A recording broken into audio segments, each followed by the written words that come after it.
What's up, everybody? Welcome back to your favorite wrestling podcast. It is the Monday Night Wave, baby. We back with another episode. You know what I'm talking about. This one is our special episode about AEW Revolution, but we're gonna be mixing in, some regular, weekly wrestling. Raw was big, SmackDown had some big shit happen. AEW had a pretty solid Dynamite. But we'll get into all that. I'll go by Jay, your host, the lonely one, aka Podbreaker, aka Podson Reed, aka Podman Page. Actually, time out, stop that. New nickname alert. Podwell Jacob Friedman, because I pod better than you and you know it. Alright? But I wouldn't be anything without my team, my host, Mr. DT. Go ahead and take it away from here. What it do? It's DT, the OTC, the other co-host of the Monday Night Wave, your foreseer, prognosticator, the prophet. I see everything, calling all the shots. You know what I just realized with this? I don't have like 19 monikers like both of y'all. Both of y'all got like 37 monikers. Y'all switch it up every time. I got a nice cool starting 5. I think I'm gonna stay with that. All you need. But anyway, that's cool. You know what I'm saying? We back and we doing things a little out of order this time. Because somebody has something to say, and I'm sure he has quite a bit to say. We have literally stomped on Seth Rollins' neck for the last 2 weeks, and we were able to get a lot of shit off. Not a single pop. Big pop on the shirt. Oh, okay, there it is. big pop. That's right. Monday Night Wave, don't you dare! Beast! Wait, no, that's not my intro. I think it's this one. Goodbye and good night, mwah, and bet. No, that's not my intro either. It's Monday Night Wave. Hero is in your eardrums. No, that's not it. My bad, you guys. I got it. I'm sorry. Finally, Hero has come back. No, that's damn sure not it. It has to be this one. He is a wild card. He is the king of gorgeous. He is Mr. Sexy Ass Lottery. He is Hero, and he is back. And you're right. I'm gonna get my quick little bloodline segment going on because I have a story to tell. I got some shit to address. You guys want to know why people keep trying to little bro him? It's because they don't have any other insults besides saying, "Oh, you're wearing your wife's clothes." It's because they're lazy. DT, your guy. I've seen him more this last week on the video game than I've seen him in the last 2 goddamn years. And speaking of 2 years, this is the second WrestleMania program he has a hard time showing up to build. Maybe he's brushing up his veneers. Who the fuck knows? But I know you're not gonna come at my guy like that.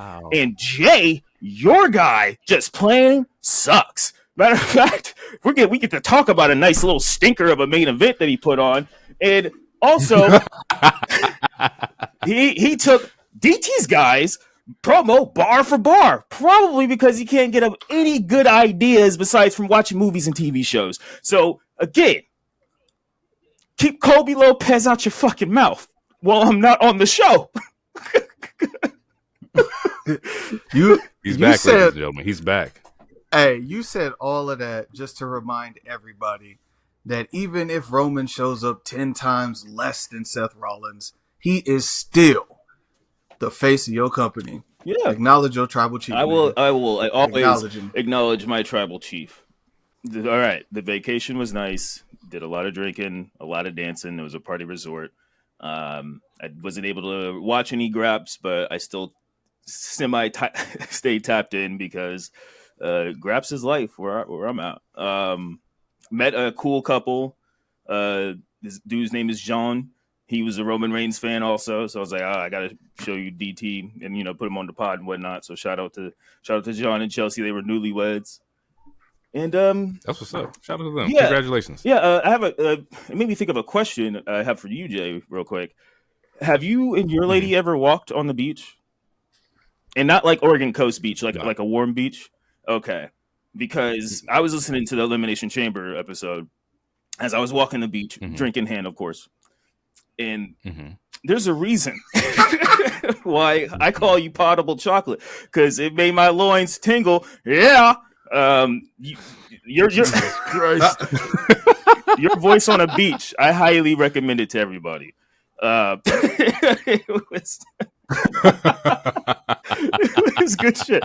But yeah, no, I missed you guys, and yeah, both episodes were great, and yeah, I'm glad to be back. Okay, so March 11th, Tuesday, I had a dream about AEW. This is not a bit. This is real life, because I have a dream journal and I write all this shit down. In the dream, and I promise you, this is not a joke. In the dream, it was in a gymnasium. That's not a shot. I can't control my subconscious. AEW. How many people was there? It was a decent. No, it was a lot. Okay, it was a decent amount of people. The ring was blue. The ropes were blue for whatever reason, but it had like that old school, metal guardrail.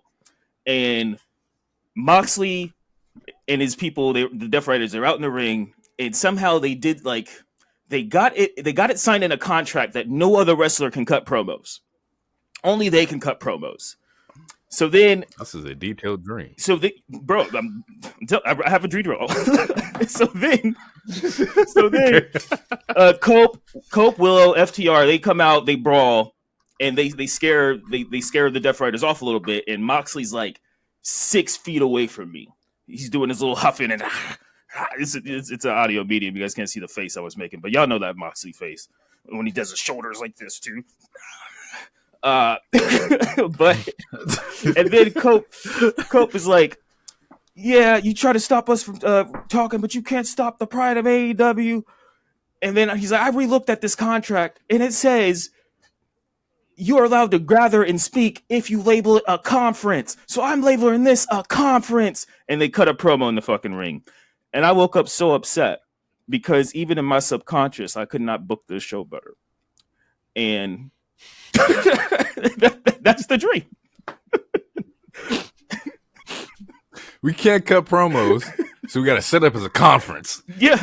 And I can talk in a conference. That is fucking funny, bro. Jesus fucking shit. All right, people. To the show we go.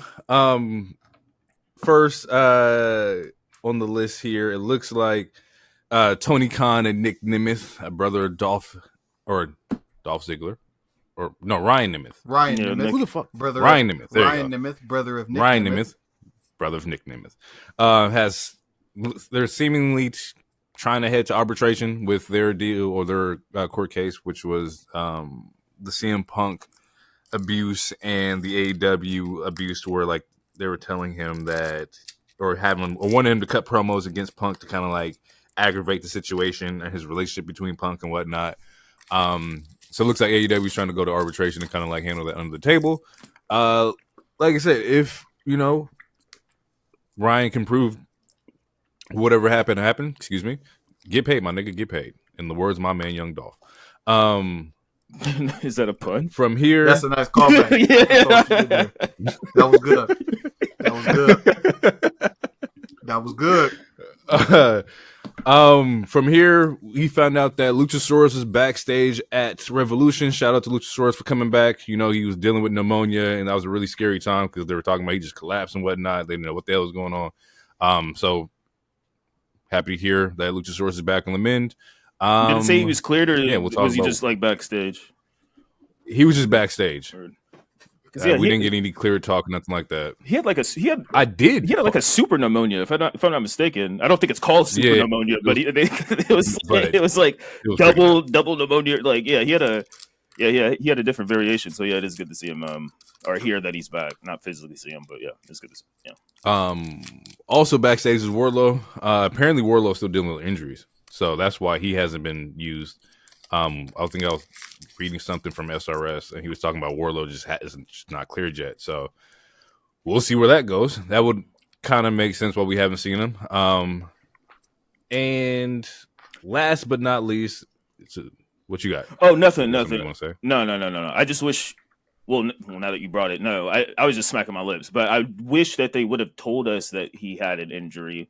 It's very similar to me. Right. To me, it's kind of similar to what happened with Jade, where like WWE or whatever, they were denying it, but it seemed pretty evident that something serious at least happened, whether it was a family member thing or whether she was actually injured.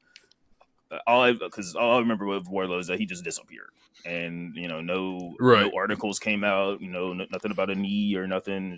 He just kind of like disappeared, very similar to what happened with Camille and some other talent. So it's I guess I would say it's good to know that he's injured, which sounds fucked up, but I mean it in the sense that it's good to know that like there's a actual reason he's not being seen. A reason, yeah. There's actually a reason behind it. Absolutely. Especially with the stock that they put in Wardlow. Like, AEW had put a lot of stock in the Wardlow. He was doing the powerbomb symphonies. Like, he was, for a moment there in 2020, 2021, he was fucking everywhere. Yeah. So, like I said, glad that there's a reason. Last but not least, they came out with a little report this week that Paul Heyman may be directly in contact with Braun Breaker as far as like coaching. I wanted to get you guys' input on how do we feel about Paul Heyman coaching Braun Breaker, and what does that look like? What do you want to see from that? It's interesting that this came out as a report because I want to say 2023, before Braun came up to the main roster, there was, I think, at least one that I can remember in my mind. There was one backstage segment with Paul Heyman and Braun Breaker at NXT. So I don't think that this is something that just happened. I think this is something that's been in the works. And I think it's great foreshadowing for like seeing where Paul Heyman's going to go next. Obviously, he's in the midst of the Bloodline saga, but he always seems to pick the right talent to be on display and to push. And to get people invested in. And so whoever Paul Heyman is generally around is going to be the next big thing, no pun intended. So that's a fact. Yeah. To further on that point, to everything to what DT said, but also I would like to say that maybe we shouldn't get our hopes up. Like, coaching behind the scenes doesn't necessarily mean they'll be on-screen characters together. And I feel like that's a thing that's been happening for a while, like him coaching. Like, he used to help with Ronda Rousey. Like, he helps a lot backstage. I'm sure there's other people that can easily say, like, yeah, Paul Heyman helps coach me, or he get like, I don't know. I feel like there's been a lot of people that say, oh, I come to him for advice on this promo I'm about to cut or whatever. So in an umbrella sense of that, all of that, it's cool to see him talk to younger talent and teach younger talent and give pointers to younger talent, even if they're not going to be on-screen characters. I could easily see those two being on-screen characters together, though. Like, it seems like easy money, But if it doesn't happen, it doesn't happen. But it is cool to be like, yeah, I mean, he's getting help from Paul Heyman, and like the Rocket's already been strapped to him like since his first showing in NXT. True. Like, like in like 6 years they want to make him like the next Roman, essentially, or at some point, type of thing. So yeah. It can only go up from there. Yeah, I definitely agree. When I saw it, it just makes sense. Like we said, we agree with the same points of that. Braun Breaker is like the next like star, like superstar. And I was like, Paul Heyman gonna find him another spear. He gonna find somebody. If it's not Roman, all right, I'm gonna find the next best one, and it's fucking Braun Breaker. All ex-football players except for Punk, I think. All ex-football players. He know what he's doing. Like, I think it's kind of cool. Braun has a crazy gimmick, although, like, you got to be careful with Braun, because if Braun gets too popular, he gets too hot. He's too hot too early, and so I understand the moments where we'd be frustrated. We're like, where the hell is Braun Breaker? But Braun can get over really fucking quickly. The bark nigga is already a thing. The spear at the fastest spear ever. Like, he's doing, if he does that shit weekly, it's going to start fucking up trajectory for some like stories, because you can be forced to like move in certain directions. But eventually, when that motherfucker's off the loose or out like just off the leash and able to go, it's a wrap, bro. Like, he's out of it. That's 2 for 2 with you with puns, and we're only 15 minutes in. I think you might be heating up. No, I would. What's up? Hey, hold on, real quick. I did say. Well, actually, I didn't say. I am Mr. Respect the Jumper. All right, so just let me shoot. All right.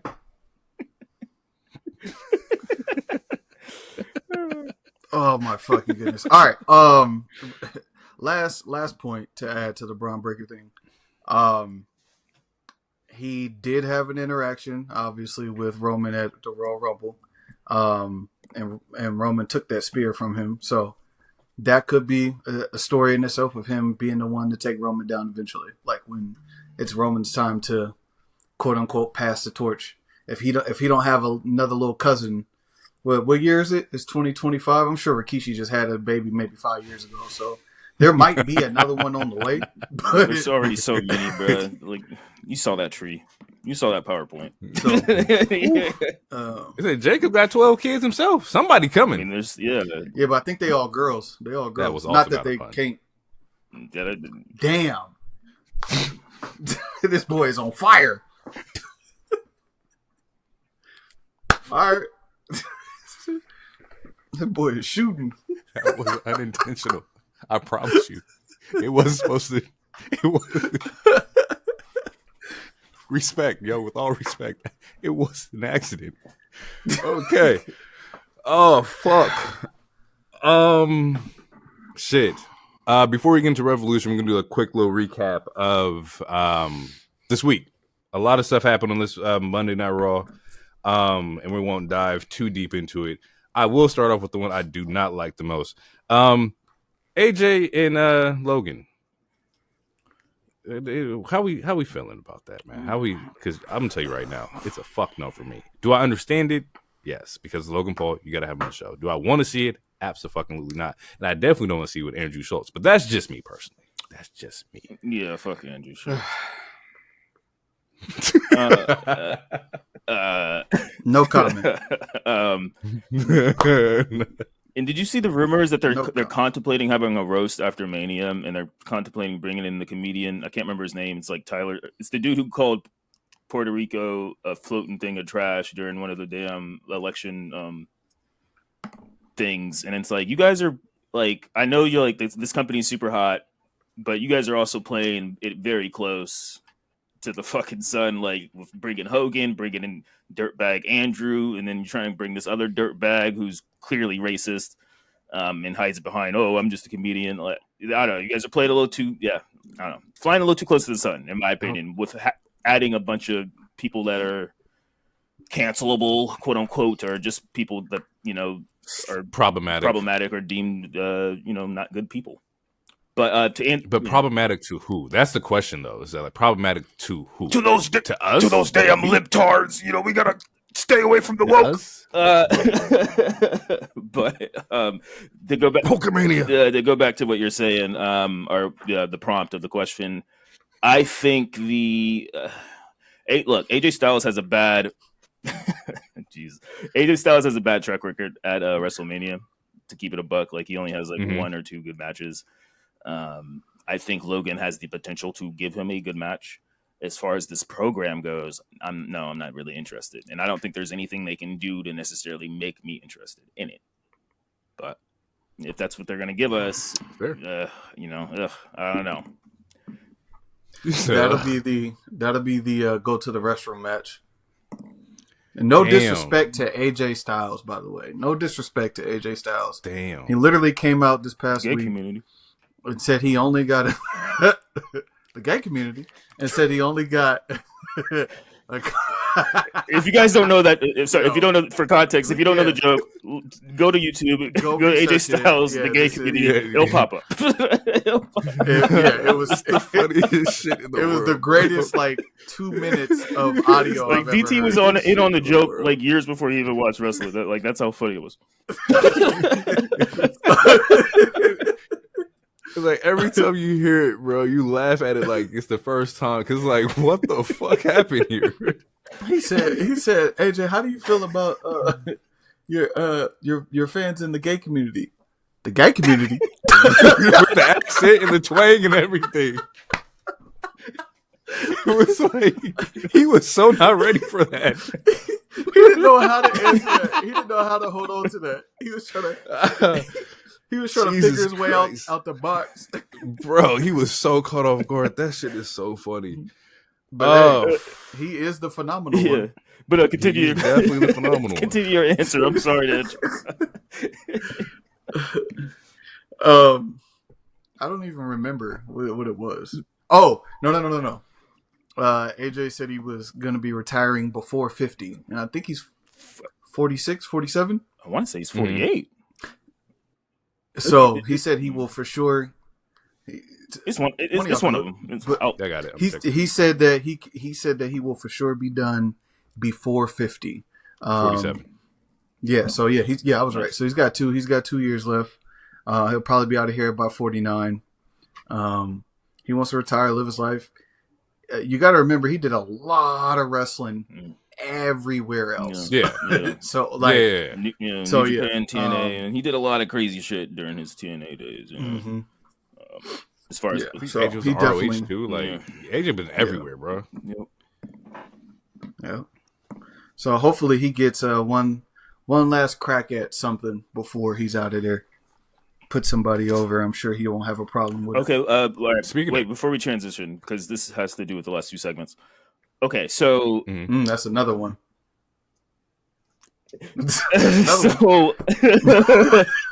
Jeez. So a couple weeks ago, they teased we had different face-offs, but because we talked about it on the episode, they teased maybe AJ and Braun, and we were like, oh, that'd be hype. How would you? Okay, they teased Penta and Braun. They teased Braun for couple people for a couple weeks, and then they seemed to cool down on that. But how would you feel if we get a multi-man IC match and Logan and AJ are attached to it? Or do you think that this is going to be a separate program? Because right now it's looking like a separate program, but they also at the same time did tease shit last month or whatever. Well, due to the Logan's social media, and we know that social media is a big thing right now in the WWE and in the numbers and whatnot, they're going to set up some kind of spot within the single, the one-on-one match. And you can do it in a multi, but I think for them it would work better in a 1v1 rather than in in a fatal 4-way or a triple threat. Whether that's him bringing out KSI, whether that's a big prime bottle rolling down the entrance, I don't know. But there's going to be some kind of spot that there's specifically orchestrating for a Logan Paul match, and maybe they don't want to add other outliers to be a part of that. At least that's my opinion on that.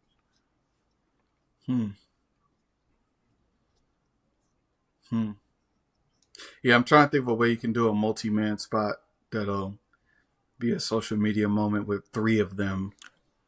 And the only thing I can think of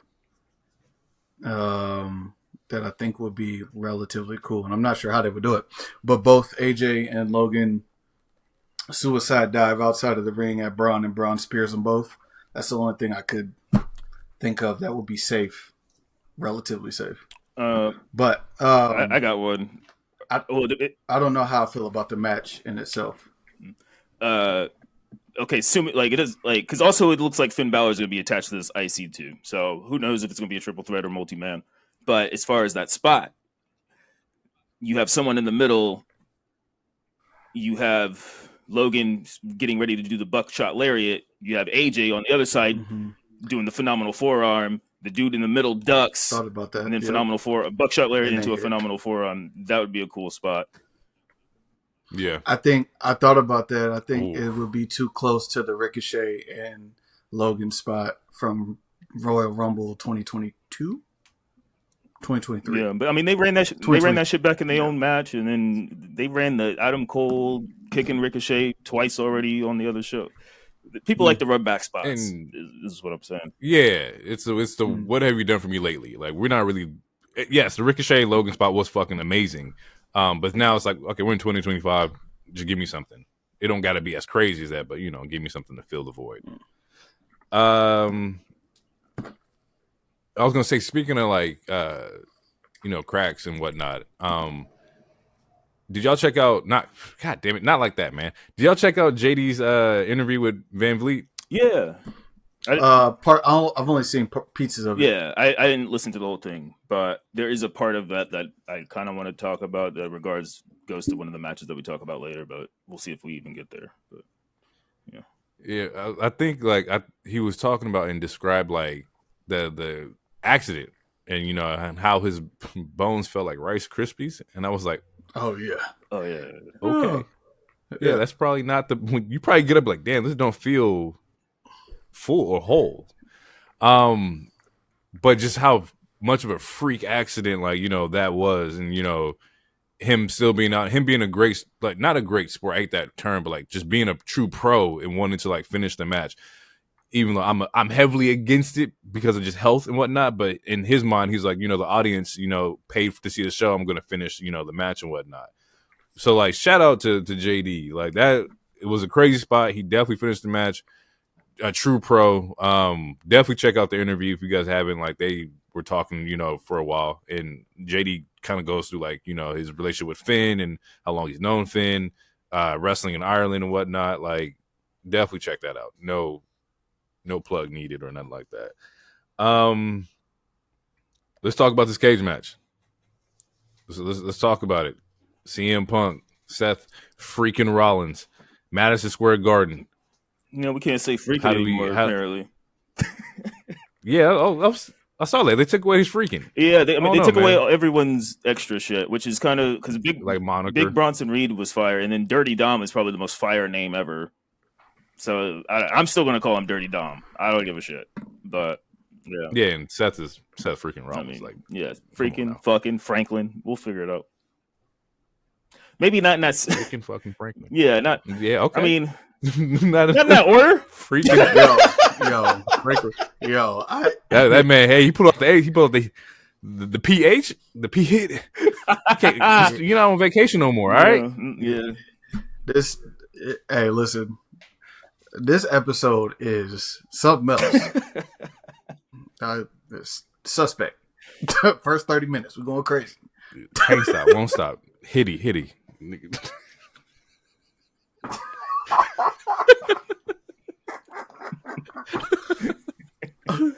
Okay. Let's bring it back to this cage match.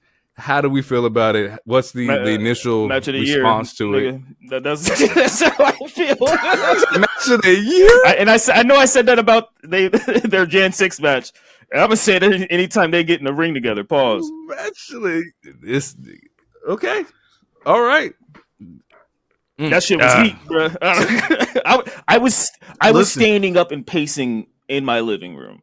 Like, I was actually standing up like it was you watching a football game and you got 2 minutes to score and your team got the ball. I was standing up. Like, that match got me so. And if you as a wrestling fan, if you're standing up, the match. Like, to you, that match is different. To somebody else, this is like, why is this nigga standing up? Like, we're watching the same match. But to me, that shit was. That's that goosebumps. I will say, I think this is like within the past within the past like 6 months. I think wasn't DT standing up at some point? I could have sworn we got on this pod. This man was standing up doing like the Roman, like when Tribal Chief came out. It was SummerSlam or something. I don't know. At some point, I remember DT was somewhere standing up. You were talking about. You did say that you were standing up. So apparently, y'all favorites should get y'all to like stand up.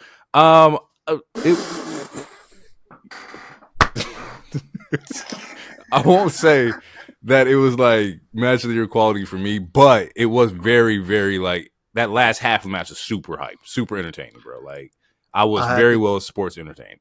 I have to challenge you. What? Because to this point, we only 3 months into the year, so technically, unless you can name a better match up to this point, it might be match of the year. You don't want to ask me that question. He got like 3 matches on this show. He could probably name them that is better to him, including the main event. Wait. No. I know what his match of the year is. His match of the year is the unsanctioned match with like KO and Sammy. Yeah, in WWE, yeah, absolutely. Oh, yeah. Absolutely. Okay, fair. Well, wait a minute, because now I want to know. It's probably this cage match. The other one. It's probably Ospreay and nah. Ooh, okay. No, it's got to be. No. I got a list. And it's a Swerve match. I got a list. Hold on. You wish it was a Swerve match, nigga. No, it's Tony. It's Tony. He's smart. No, Loner's smart. I'm gonna give him some credit.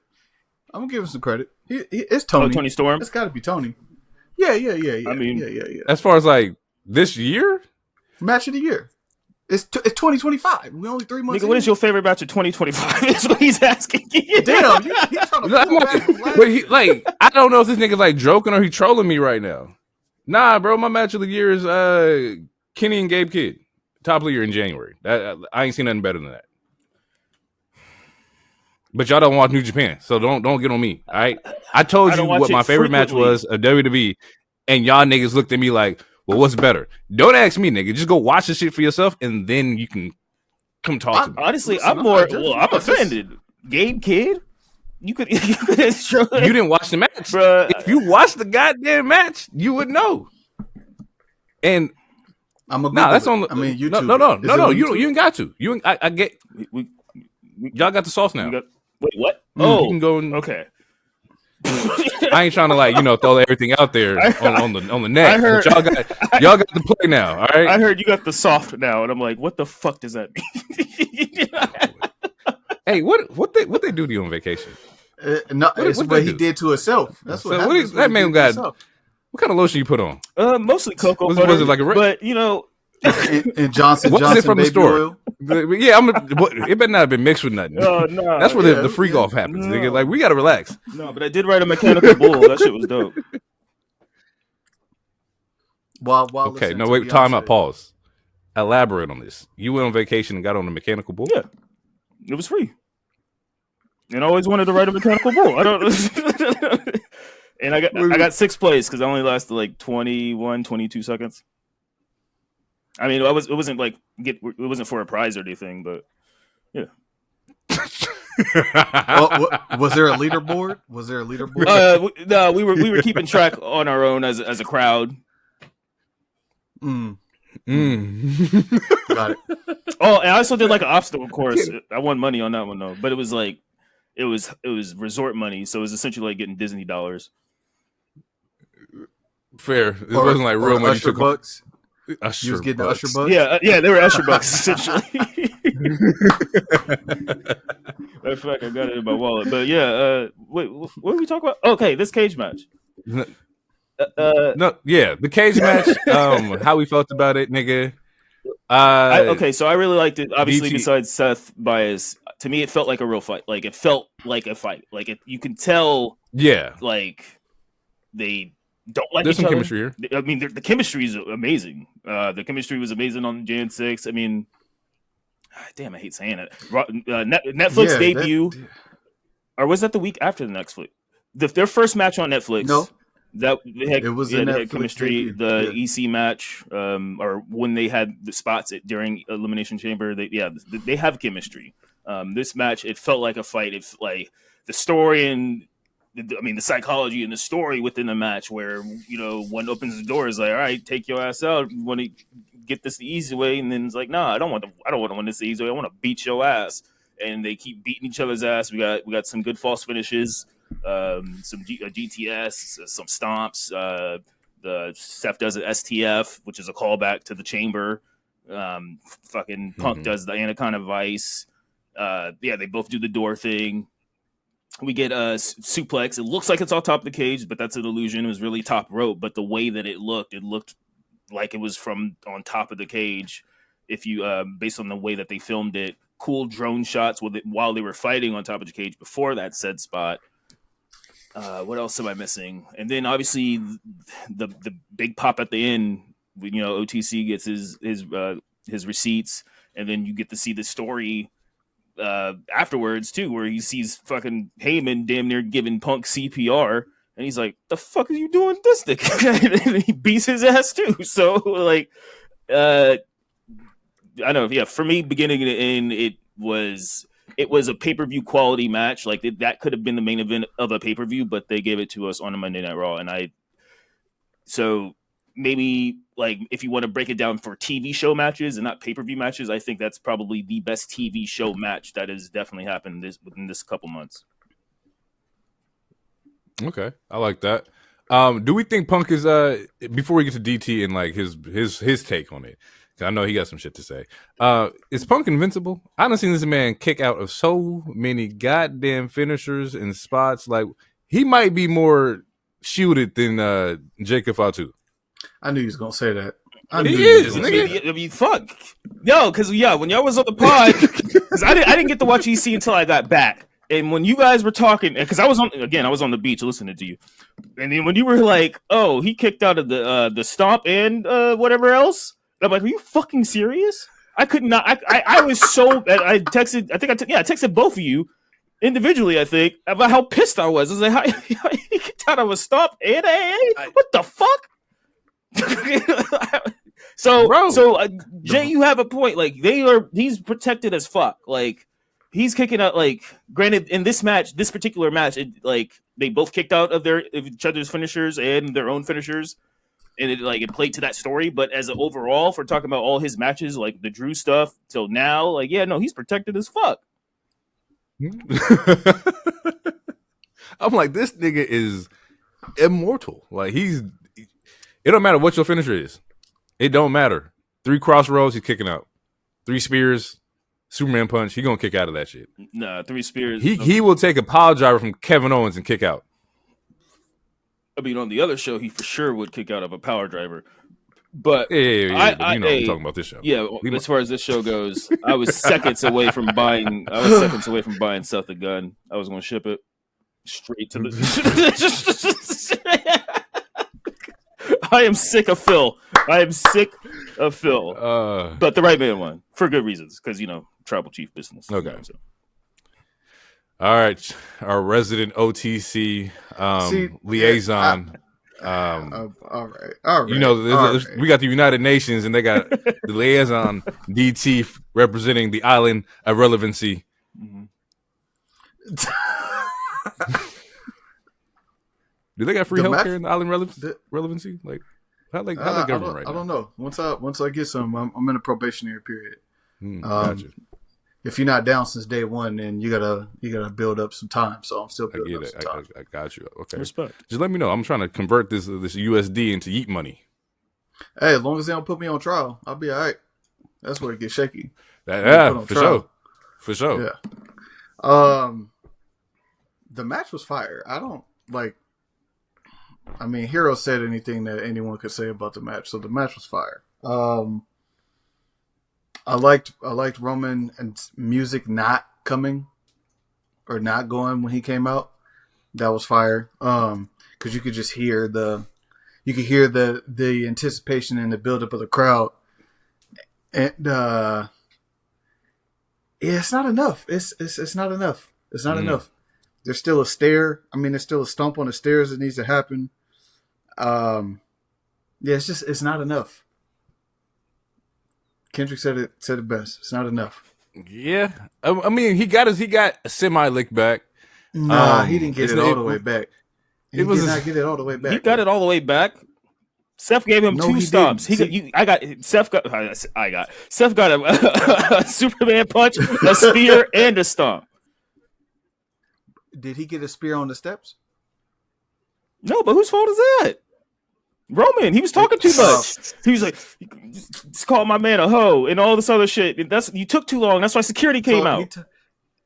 Told that nigga to bite steel. He said, "Now you're gonna bite steel." So we'll see. We'll see what happens. But it's not enough. It's not enough. Have we ever seen Paul Heyman this caring about somebody? Like, yeah, the tribal chief. Yeah. So like when that man the camera pan, bro, he looked, and like you should get the glimpse of like Paul Heyman like not caressing, pause, but like just looking at CM Punk. It's like, hey, yo, it's something that you see in like an anime or a movie where it's like, the fallen hero. It's, oh my god, what happened to you? Yeah, he was almost about to resuscitate him, goddamn near, and that's why Roman crashed out. He was like, what the fuck, brother? Crashed out, and respectfully so, as he should have. You have things. He looked in the ring and was like, that's cute. You have things fucked up. You must have forgot who you're supposed to be with. So let me politely remind you. The thing that I like the most is the look on Paul Heyman's face as CM Punk was getting the shit beat out of him. Because it wasn't the fact that, well, to me, it wasn't the fact that CM Punk was getting the shit beat out of him. It was the fact that CM Punk was getting the shit beat out of him. And what I mean is that ass whooping, quick little subtle ass whooping, had to remind Paul Heyman where he's supposed to be aligned. And he has to remember that could happen to me. Right now, Roman is good. He not really on the warpath. He's just solely focused on, getting a little revenge. You know what I'm saying? Let's keep it that way. So I think the shock and the disappointment, or the fear rather, the shock and the fear on Paul Heyman's face as he watched the best in the world get beat to hell in about 4 seconds was a subtle reminder of what Roman could do. Do we think that, hypothetically, well, not hypothetically, but as it remains right now, it looks like, or as it stands right now, the triple threat's probably going to happen. As of right now, that's what it looks like. Does Paul Heyman get involved? Does Paul Heyman sabotage the tribal chief? Do we see that he prevents the beating from happening? Like they like to foreshadow things. And maybe, like, is there any kind of foreshadowing with, like, I let you attack Punk in the cage, I can't let you attack him at this moment? Do we expect something to happen there? There will be we still don't know what the favor is, even though I believe the favor is Paul's representation when Punk decides that he wants it. And when it comes down to these three individuals in the ring, they're all tethered. They're all tied together. And this is past the last 6 months. But this is when it's going to come into play for sure. If I had to bet house money on it, it'll be one of two things. Either Roman comes out somehow, some way by himself at WrestleMania, and CM Punk comes out with Paul Heyman, or Paul Heyman interferes with CM Punk getting his ass beat by Roman, which will then probably cause Seth to go over, which would be a shocker. Yeah, I mean, my prediction is that Heyman interferes, and that's what the favor is interference.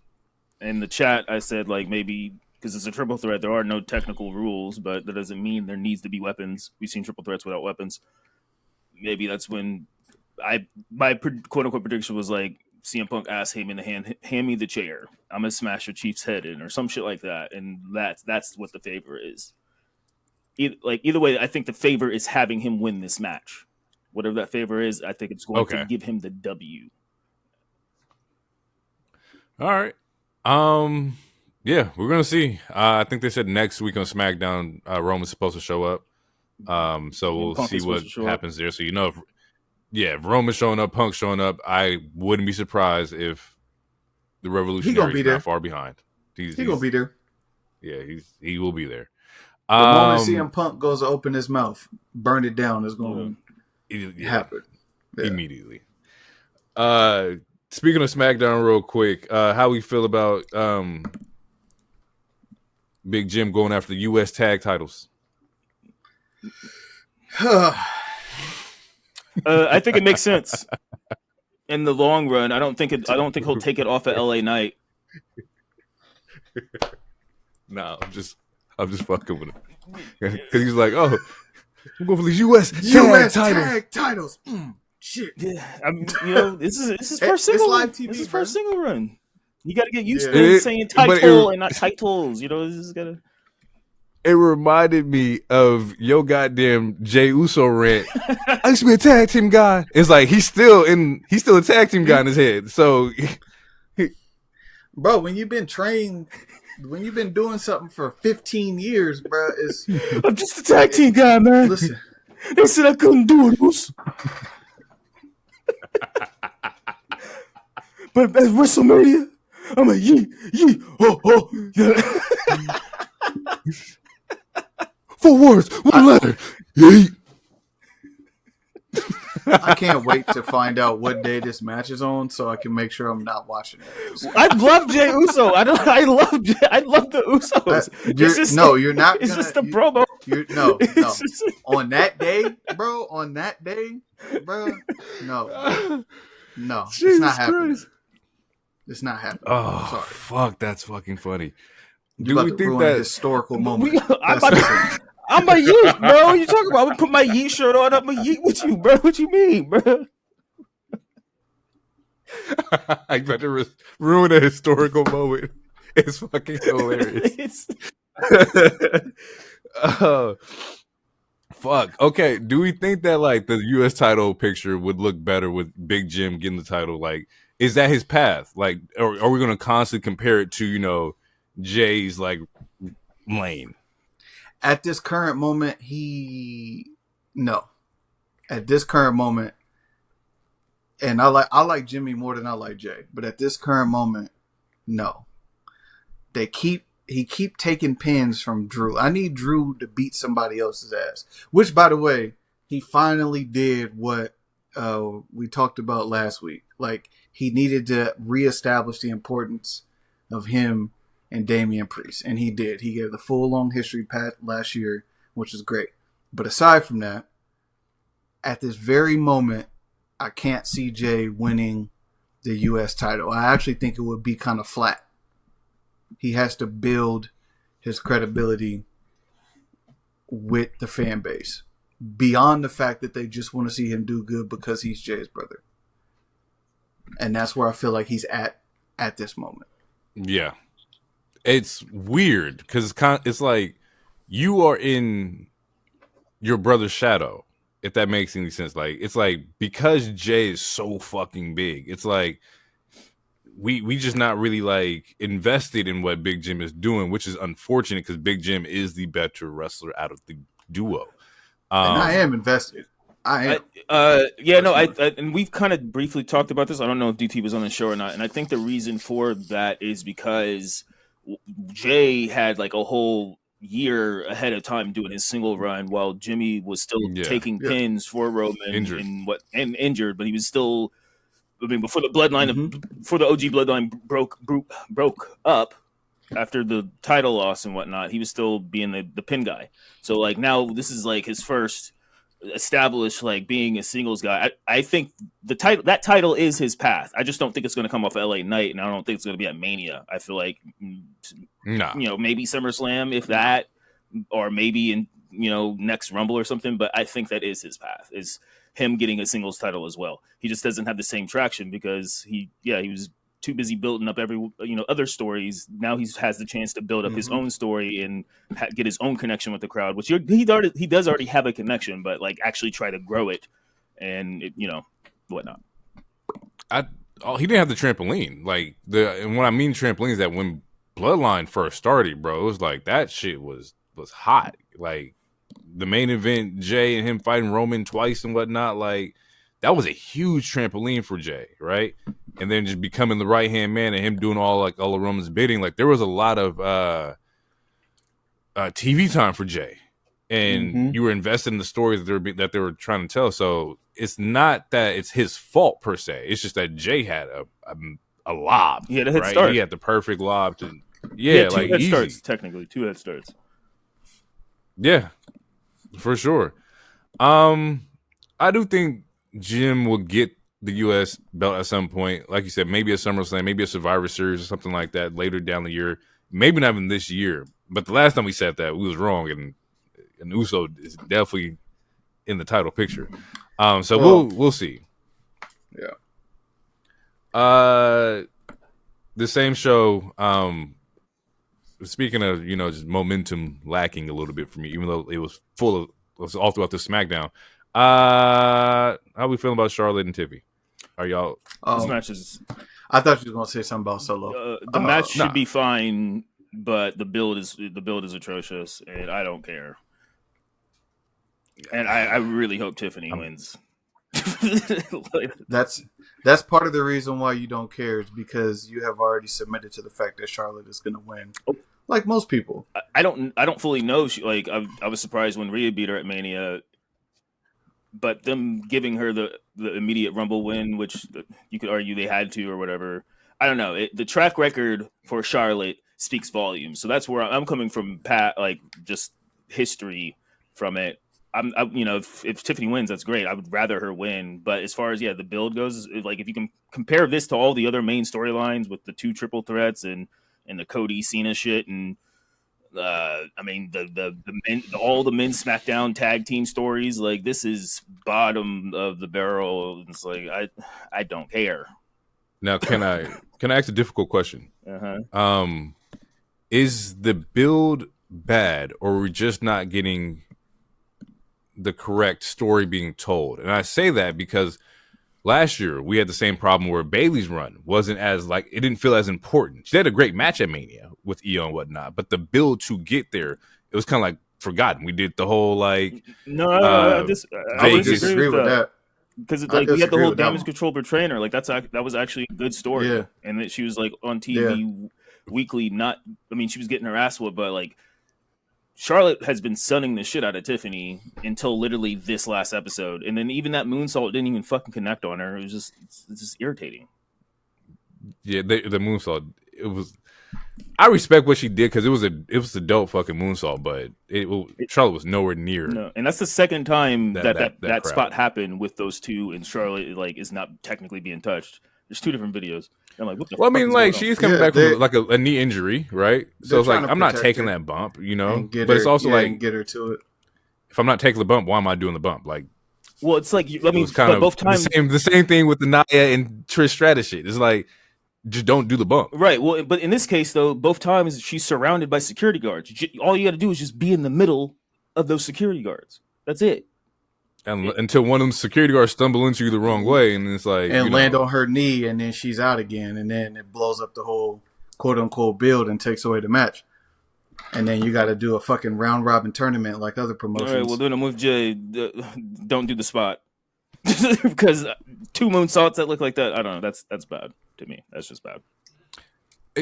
And it was like flooded throughout the SmackDown. Like they did their match, or Charlotte had her match against BFAB, which is shout out to BFAB. BFAB got some reps against Charlotte. I'll take that. Good work. But good work.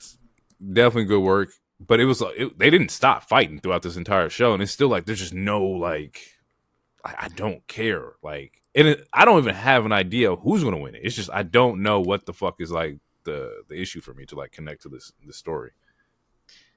The build is copy paste for CM Punk and Seth, with the exception of Roman being added. But if you think about it, they did the same formula that they did, because I'm literally watching the show right now, with CM Punk and Seth fighting throughout the entire show to build to a match. CM Punk and Seth's match just happened on a Raw, as opposed to this one we know is going to happen on a WrestleMania. I know it's you guys' thoughts and opinions, but I'm gonna disagree in terms of I feel like you guys, along with myself, feel like it's flat because it seems like a shoe-in. I know y'all say it doesn't, but Charlotte is not. The promos in the direction of Tiffany are like some big sister bow down shit, which of course Charlotte's going to play that role.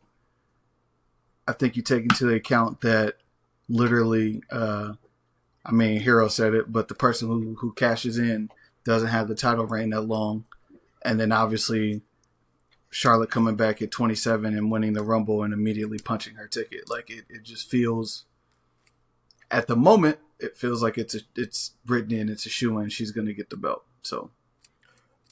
And they could swerve. Yeah, my main thing is the character. Like, Charlotte has always been the same character to me. So that's where I'll probably lean into that too. Like, it's just not interesting. Like, even like she's an amazing wrestler. She's one of those people that could wrestle a mop and put on a 5-star match or whatever. She's a great promo, but her character is just the same to me.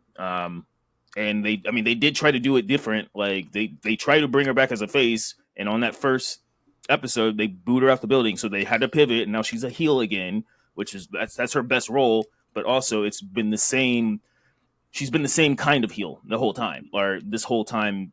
The last 10 years or however long she's been on the roster. So that's where that's where my disdain comes from. It's not that I feel like she's 100% going to win the match, because they could swerve.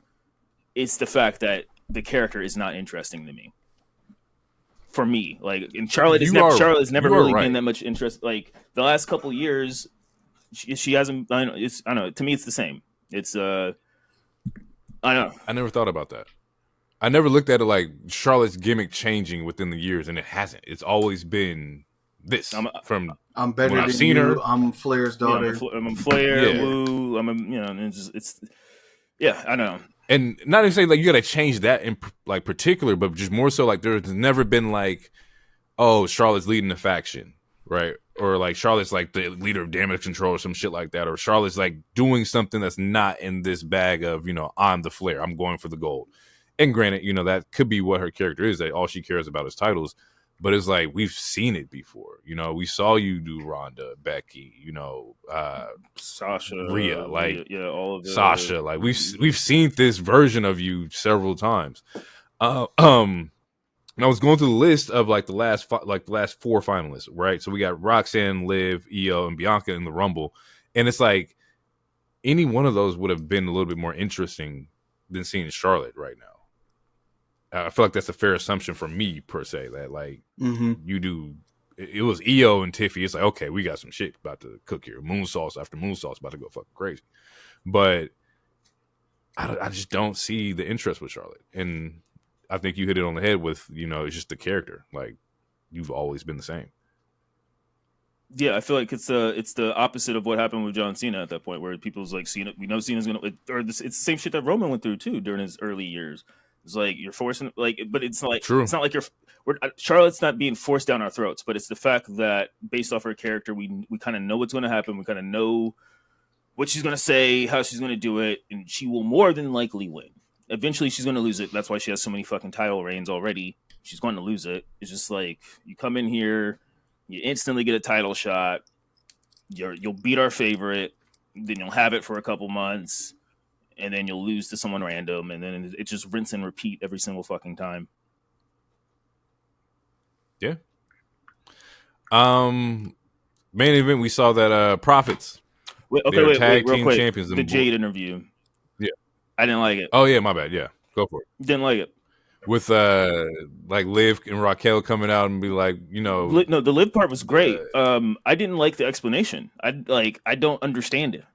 It doesn't. What do you mean? Elaborate. So, because there was multiple times where Bianca and Naomi were like, we texted her, we tried to call her, she didn't respond. Mm-hmm. Okay, you show up to Canada to beat her up, still no explanation. Bianca doesn't know shit still because you're still not answering her text. Facts. So, you're like, so kayfabe wise, you're telling me that, like if you attacked DT and took him out, I would expect DT to at least text me and be like, "Yo, can we talk in person real quick? Meet me here. Tell me that you, Jay, are a snake and that you are going to betray me at some point or something." So why you didn't talk to Bianca at all? You wouldn't tell like, yeah, why'd you cut her out? And then all of a sudden, like, or then you say like, all I saw was her run away as I was fading through consciousness. What? Like it's very bad soap opera writing to me, and the delivery of it was not great either. Liv saved that segment, and as far as I'm concerned, I'm Team Naomi. You should have pushed her harder, because what the fuck are you talking about?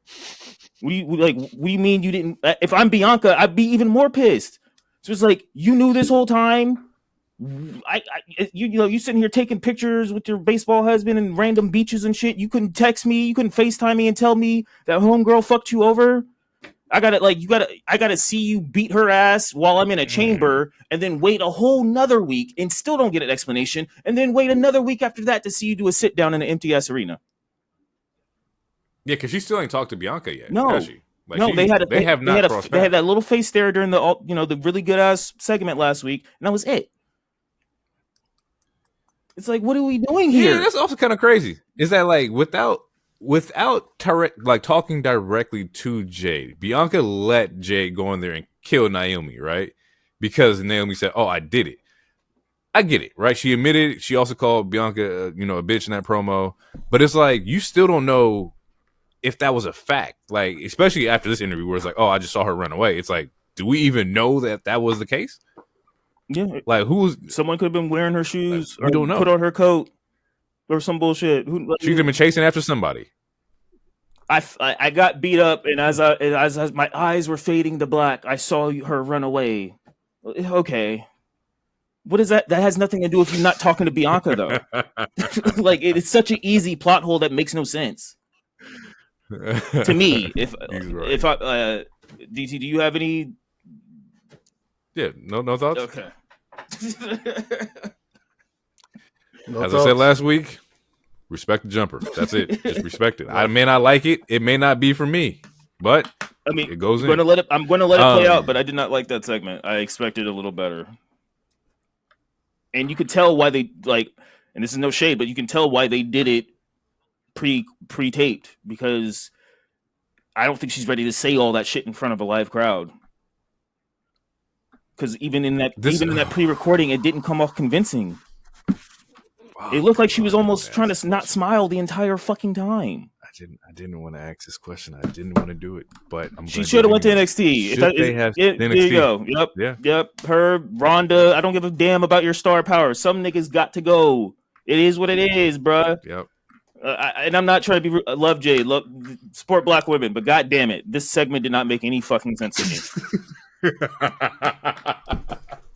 And like, to be like, and also like the seriousness in that is that, like, as she's doing this development right now on the main roster, it's like NXT is cooking, bro. These young women that they got back there, they are coming for your fucking spot. So you don't have like time to like figure it out. Like, you got to get ready and just do it and perform. Like, they're not fucking playing right now, bro. It's nuts down there in NXT. This is where I jump in. She has one saving grace because fans allow it. Fans all over the world allow it. Who cares if she can talk? As long as she can wrestle. We haven't seen her do that, though, in a you. Singles match. Whoa. Mr. Hero, tell him. That's why I said she has one saving grace. So if she performs during WrestleMania, then who cares if she can talk? My point still stands. To be fair, in this particular company, you have grace. to talk to a degree unless you have a manager. You saw what happened with Ricochet. You saw what happened with other people. No disrespect to him, but you need to talk a little bit in this company. You all your shit can't be pre-recorded in an empty AEW arena. I'm sorry, can't do it. Listen, and even if with niggas got goats that can't talk, as long as you can wrestle. As long as you can wrestle, you can put on a match. Not in WWE. Right. That's the difference, bro. You can wrestle over there and be fine and not say anything.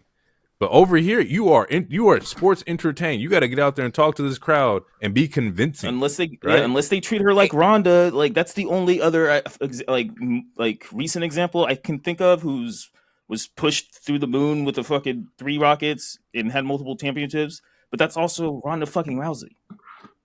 But also Ronda wrestled better than Jade. She had a different style. But she had a style. Yeah. We don't know what Jade's style is. Yeah, she's a powerhouse. She can pick bitches up and throw them. Big boots. Well, and she's super athletic. Yeah. Nigga, you just described Kevin Nash. Nigga, like, I'm just saying, like, there's a style that has to be like, she is mad athletic, right? And I'm gonna double back on something a little bit, but like, we don't know what her sauce is to the match. We know that when Bianca comes in, it's like, okay, we're gonna see the EST. We know, like, super fucking powerhouse, right? I don't think Jade is powerhouse like Bianca, and not to compare them at all, but it's like, I need to know what Jade does in particular that's better than everybody else. We look at Shayna. Shayna's fucking submission magician. That's her fucking shit. Tiffy got the moonsaults. Io's Empress of the Sky, where she's just doing crazy fucking shit. Or maybe that was Kari. But either way, you have a certain theme about you. We don't know what Jade's like theme or stick is yet. I think that's due to her not going to NXT. It's going to be a powerhouse. It's just that we need to see we need to see her in ring in a solo match. I mean, we've seen that before because I think she wrestled Chelsea Green like late after Mania or some shit. But this is the real test, and so far, it's a low C for me because I watched this pre-taped recording that you did, and it did not come off well to me. It came off like it still came off very amateur hour to me. It looked like she was trying to hide a smile. It just wasn't convincing to me. And also, you can blame some of that part on the writing, maybe like because again, to me, the story just doesn't make any sense. So you can easily give some of that to writing. But yeah, I don't know, man. You need to cut it. She has the resources. You need to cut an in-ring promo at some point, and then you got to go bell to bell. And like we talked about before, if it's going to be Naomi, if it's Naomi, so I mean, well, she's about to fight Liv. Liv has been one of the best women in the last like calendar year. Liv is going to give her a good match. Yeah. Naomi will give her a good match. After that, though, that's when it's like you gotta shit or get off the pot. And they obviously they're gonna let this shit run because they invested a lot of time and with Jade, with the presentation, like this is gonna go for a while. But I don't know. I'm not going to say it's looking spooky, but it's not looking very convincing right now to me. Let it play out. Yes. We will. Fuck! I just lost the word. But we will check in again, re-examine, reevaluate around Money in the Bank. Well, we got 5 weeks till Mania. Is this a Mania card? A Mania match? The story is, so yes. Yeah. The story is, it is literally, like I sent you the numbers last week, the numbers are still going up. Yeah, like they're on going 2 crazy. Separate things. It has over 1 million views on both videos. If Logan and AJ get a solo match, this definitely needs to get a solo match. Yeah, but No, Logan got the social media. His shit is booming, Jade bro. You know why. Right, but it's also Jade. Like I said, like they've been investing a lot in her in this last year since they signed her. And this storyline, the story deserves like it's worthy of a match. Do we and feel she could that get saved? She could get saved by metaphor. That's still on. Bring Mark out of TNA. Get them the fuck out of it. Get them away from living. Never mind. I was gonna say something crazy. I ain't got the time today. I don't want to edit it. About negative. I was talking. Hold on, real quick before we get too far. I was talking about metaphor interrupting in the WrestleMania match. If that happens, that'll be their indicator that she can't do a full match. That'll be their way of telling us. Well, I don't know. Which was going to be. I don't know if it'll be exactly that. I think it'll be more storyline and just like, oh, this feud is going to continue. I don't think it's fair to say like, oh, if this match has interference, it means she can't go. I think that's a little unfair. It happens before that. I was going to say before DT went that. Do you think the litmus test is going to happen when we see you run with Liv? Right, we're going to look at the footage and how you run with Liv, somebody who's well polished in the ring. We're going to see who you wrestle afterwards. If she does, I don't know if she does. I don't think she touches Naomi until Mania. But she'll probably have another match somewhere in between that with somebody else. And they're going to use those as like the litmus test to kind of determine whether or not. Let's say she goes with Raquel. Yeah. We're going to see if you are able to do this without interference. And then if you are, cool, you have the one-on-one with Naomi. You'll have your moment. But if not, we're going to throw in metaphor just to kind of like save some of these spots and whatnot. Like I think DT's right. I think the time frame happens a little bit earlier than expected. We should really get into Revolution. But the main event. Yeah, we can. We'll just touch on thoughts real quick. Yeah. Profits win tag belts. How we feeling? Finally. I said that too. Yeah. Fucking finally. I think it's been 1,500 and some days, I think they said. Finally. SmackDown tag division is on a different level. Besides Fraxium on NXT, like right now, SmackDown's tag division is one of the better tag divisions throughout the promotions. I feel like, I've seen some clips going to like DIY not getting the pop and whatnot. And do you think it's visibility? Do you think we should throw like the tag team belts on pay-per-views and PLEs and shit like that, PLEs to kind of get that moment happening, to get some kind of like fan appreciation and whatnot? Or was it just a European tour that's not being familiar with DIY? No, they're the heels.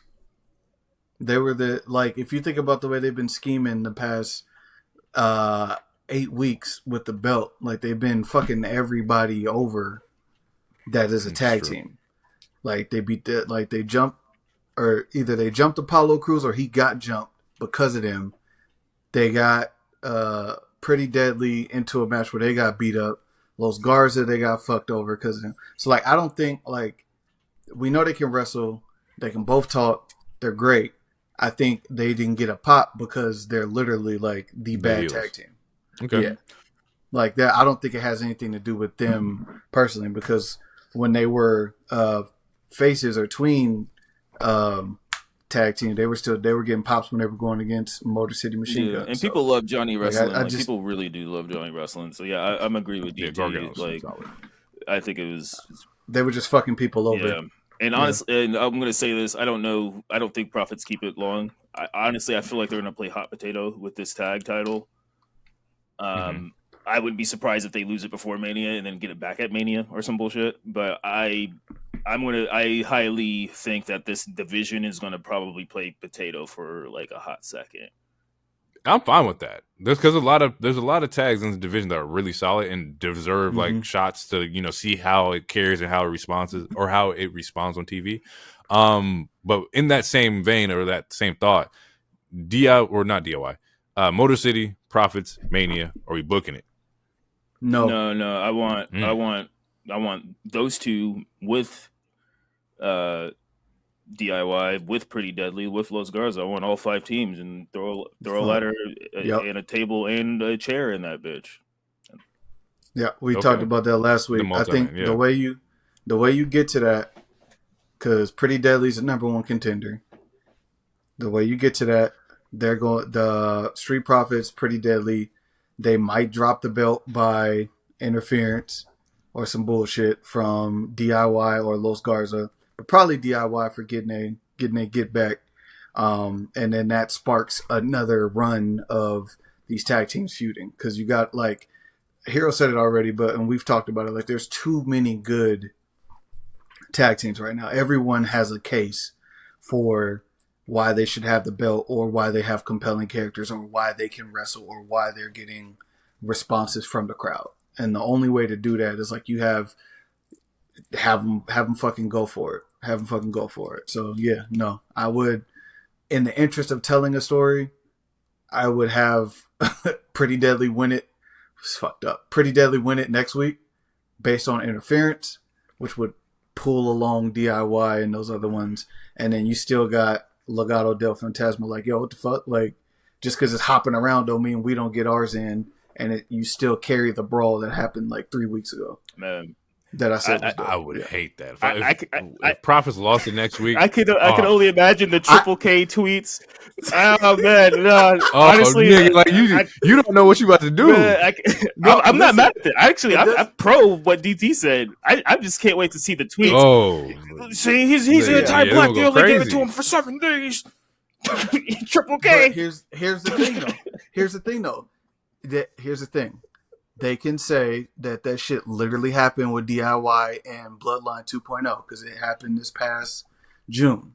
So, in the interest of telling a story, that's how I would book it. But then I would have Street Profits get the belts back at Mania, and then they can hold on to it for 8 weeks. Like it doesn't. They don't have to be these fucking undestructible, undeniable tag teams. Like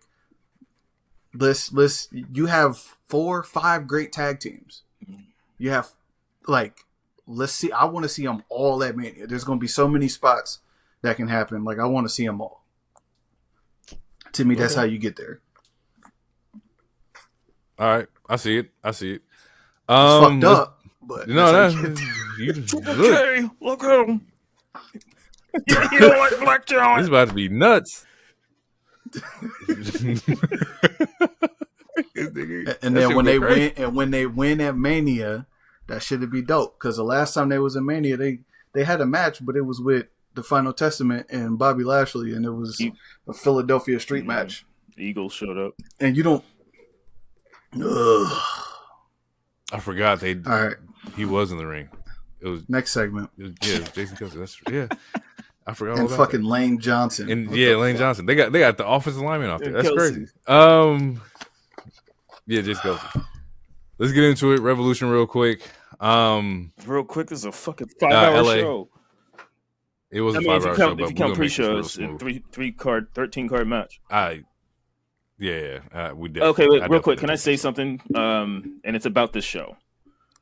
I know a lot of people like it. Was, to be transparent, I was a little hot the day of because I texted you, was like, you better be ready to defend this bullshit. I have calmed down a little bit. Yeah. Just a little bit. Okay. It is a 3-match show to me. Yep. The reason why, to me, this show is not as good as everyone is hyping it up to be is the pacing is bad and some of the decisions are bad. And I'm saying this all now because while we break down the matches, I'm going to point out a couple things. And I'm saying this because I don't want to be argumentative because we've had moments in AEW when it's like it sounds like I'm just shitting on it. I'm not trying to be argumentative and I'm not trying to shit. I just want to point out to where I think it is very confusing and why the pacing isn't that great. And it's the pacing that honestly makes the show, I don't want to say bad, just not that good to me. So I just wanted to... Now, what if I told you that I also agree with some of your sentiments here? I believe that 3, maybe 4 of these matches should not be here. I know 3 for sure. And we'll talk about the matches that shouldn't be there.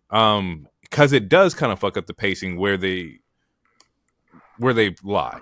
And some of the decision making I was hot at because I was like, some of the shit don't make any sense. But after I sat back and I thought about it for a week, I think I know where the fuck they're going. But we'll talk about that. Yeah.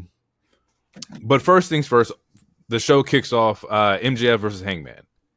This was a good match and good storytelling. This is probably the most cohesive match, or it should be the most cohesive match to start something. I believe this starts their true feud. We saw emotional, not emotional connection, but emotional moments in the match where MJF is crying. He's talking to the fans like, "Why do you love him more than me?" Yeah, he has a tantrum. Kind of like harping on, it's a tantrum. Yeah. And it was a little weird, but I sat down, I thought about it, and I was like, okay, like maybe the last time we seen MJF, he was a face. He comes back, he's the heel and whatnot. But maybe the story is, and I think the story that they've been telling is that MJF wants to be loved like he was when he was a babyface. The thing is, he's having difficulties with, the fact that Hangman is the one that's being cheered like said babyface. And he's talked about, you've done all this trash shit to people and burn houses and stuck syringes and shit like that, and they love you, but why not me? I gave them 400 plus days of being champion, and they don't love me as much as they love you. As far as match goes, I loved it. I think this was a great fucking opener. I think they did a really good fucking job. The fucking one-winged angel, whatever the Christopher Daniels move that he pulled and he did on MJF where he just fucking smashes a man's head in the goddamn ring was fucking insane. I got something that I think that, and this is just me freelancing with it, but there's parallels between MJF and Ricochet to me, right? Ricochet took on Swerve, or Hangman, or MJF took on Hangman. We know the tie between Swerve and Hangman, but the story between the two is that they start off being bullied by the bullies, and they turned into the bad guys, right?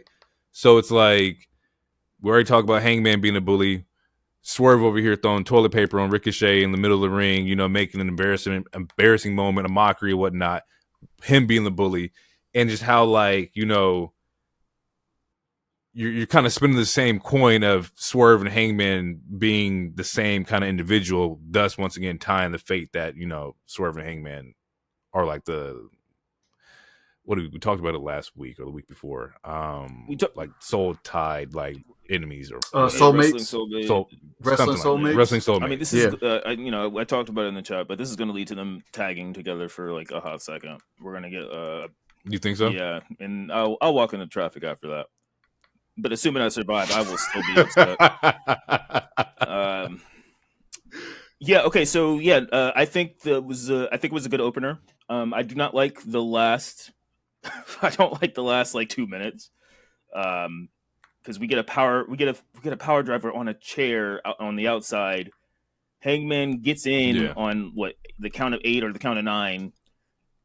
He does 3 moves and then he wins the match. And I'm like, they could have been, we could have did something different and still had that same effect, because we know that this is probably going to be a 3-match feud, if not 2. But yeah, other than that, that's my only complaint about that match. Was just the ending. I just like you didn't have to do a power driver through a chair to have that spot. Like you could have did any other, you could have just did a random suplex on the outside and he could still broke the 8 count or whatever. But then it's like you take a crazy ass move, which in another promotion probably would have been the finish, and then you do 3 moves and you win. I don't know. It's just you could have did something different. But yeah, that's my only nitpick with the match. I will say my nitpick with the storyline though is that I understand it, especially the way you explained it. Like I understand it. My only thing about it is that MJF is still loved. Like the crowd will still chant, "You're my scumbag. He's our scumbag." Like he gets applause every week. It's only until he says some dumb shit about, do the cheap heat with the city, like where the city they're in or whatever, is when people will actually boo him. He gets cheered every fucking week. So that's the part where I'm having disconnect with the storyline, because it's like, bro, you are loved. You are the only person that I can think of since I've been watching wrestling to where the crowd is like, yeah, he's our asshole. We love this guy. We don't give a fuck what he does. He's our asshole. No matter what he does. So like that's my disconnect with the storyline. But I understand what they're trying to do. And the way you explain it, I do understand it, but it's just that's my disconnect. It's like, nigga, they love you. I think he wants babyface love. I think he wants that good guy love. He just doesn't want to say it. It reminds me of a fucking like character, and I can't remember what it is, but it probably come to me. But like he just wants. I get the scumbag love. That's fine. You saying he's like Hitch? I want this. It's kind of like the nigga. What Will Smith movie? When he's a superhero. Hancock. You say you called him Hancock? Act 1 Hancock? Yeah. Definitely Act 1 Hancock. Or if you were more familiar with like Nightmare Before Christmas, like you've been doing Halloween, you just want Christmas love. I want to see how that feels. I've been doing this. This is boring now. But I see what you got, and I want that. They're cheering you. It's a celebration. It's brighter over here. Let me get what you got. They also got really great chemistry. So if we're doing a 3-man feud of this is going to be fucking amazing. So I don't have anything bad to say about that. Monet versus Momo. First half of this match, very slow. Second half of this match, when they saw that they weren't getting like the reaction, they heated that bitch up. And by heated up, I mean literally start fucking fighting each other. To the point to where Mercedes took a mean ass kick to the throat and chin area and got fucked up. Yeah. I was like, oh, when I seen it happen, I was like, shit. And then when I seen her on Dynamite this week and that bitch was swole up, yeah, she got planted. Yeah, she got planted for sure. Yeah. So you want to say something crazy? Who, me? No. What's going on? What you got to say? Somebody got to say something. I'm not. My bad. I'm getting defensive. I was gonna say, Swerve, when I drive, Swerve. I think our definition of it was getting hot is different, because to me, this match and the main event, I could have sworn we were in Japan with how quiet the fucking crowd was. But that's how I took it. Okay. This match, goddamn. The competitors, sure, good shit, but it's one of those things where. To quote DT, it was kind of a shoo-in on who was going to win, because we barely got any Momo like video packages on who she is or anything. Like, I mean, even if she, obviously English is her second language. I don't know how good she is on the mic, but we didn't get like, if you just tapped in, like, unless you're watching Collision and Stardom and New Japan like consistently, you don't know who this woman is. You don't know anything. Facts. You don't know anything about her. And then the couple seconds we got the last few weeks involved Billy Starks, and I don't know, awkward as shit is all I could really label it. No disrespect to Billy, but every single segment she was in, it just came off extremely awkward. But yeah, so it's like you can't care about the babyface because we don't know who the fucking babyface is. And even though most people don't like Mercedes that much, she doesn't have the kind of heat where it's like it's not similar to the Moxley heat where it's like, please get this title off this person. It's just like, oh, it's just we don't really care about her that much kind of heat. I feel like she's it's like exhibition matches for the title. You know they're gonna be really great matches, but you don't necessarily care for the babyface, and it's because they're not like you haven't given us a reason. You haven't given us a reason, especially the ones from like Stardom, right? We don't really, if it's not like leading into like Forbidden Door, there's no connection there, right? So why should we care? Comparative to like when we had Harley, and like you had 4 or 5 weeks of booking Harley and pushing Harley to where you wanted Harley to win. This one is like, okay, well, it's just, somebody from New Japan who is a good wrestler, and you have history over here. But if this was for the New Japan Strong title, that would make more sense than it being for the TNT. It's just they had built a baby face, because there was a point in time in the match where she's having a baby face comeback and the crowd's not reacting. Like, you're supposed to react to the comeback. Like when John Cena's getting his ass whooped for a while, and then he does like the 5 moves of doom. Like that's the comeback. That's when people are like, oh, okay, like, shoulder tackle.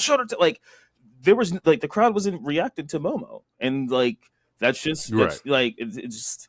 The ladies did a good job. I'm not saying the match itself was bad. It's just like it's one of those matches you knew who was going to win because we didn't have any connection to this character. I don't know. You brought in a DLC character and expect me to trust that this DLC character is going to fucking win. And it's like, I don't know shit about him. I don't know shit about her. I don't know nothing.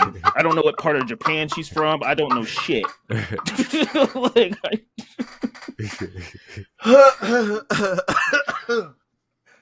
Yeah, and you didn't tie in anything like anybody who was from Dynamite or AEW to come in, like, maybe, I don't know, like potential opponents or whatever. Like, we don't know now. Well, like, it's just, okay, now Momo's over. Now what? Well, they did a little thing where you see Billy taking notes, and it's like, okay, Billy's up next. But it's right. Because you expect me to believe like the first loss of Mercedes is going to be Billy. If they do it right, sure, I'll believe it. But as of right now, it's super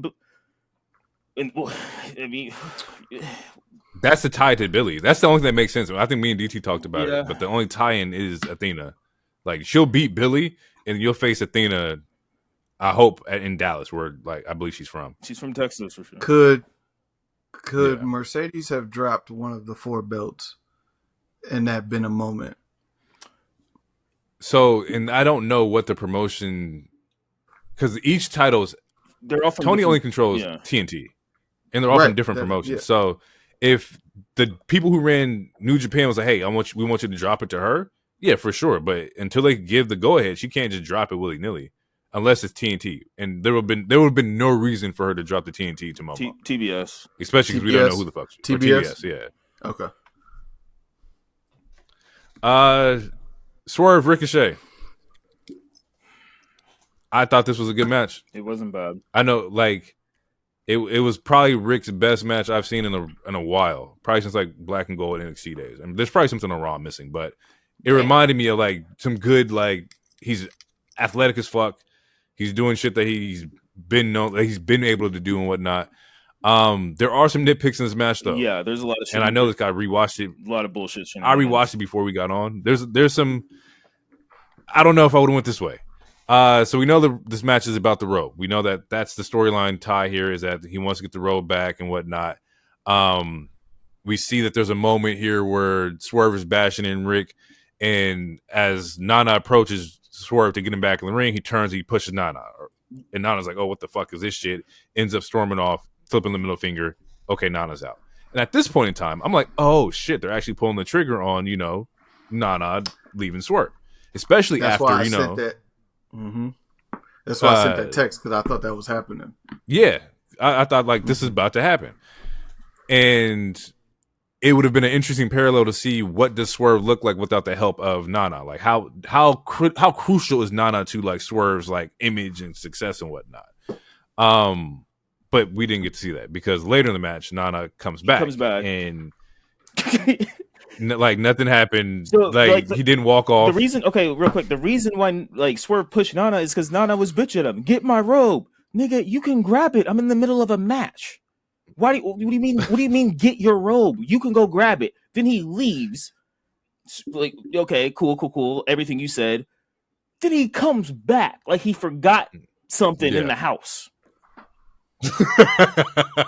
it is Swerve's and then house. Tries to grab the robe, and then he takes a bump because Ricochet sees it, and then Ricochet puts on the robe mid-match. No fucking reason to do that. Yeah. You're not gonna wrestle in a fucking robe. I'm fighting your shit. But you're a high flyer. He also sold his logo. He sold his logo into the robe. That part was hard. That part was hard. Fire. Yeah, that part. Like that's the best heel shit he's done so far. That part is hard. Pause.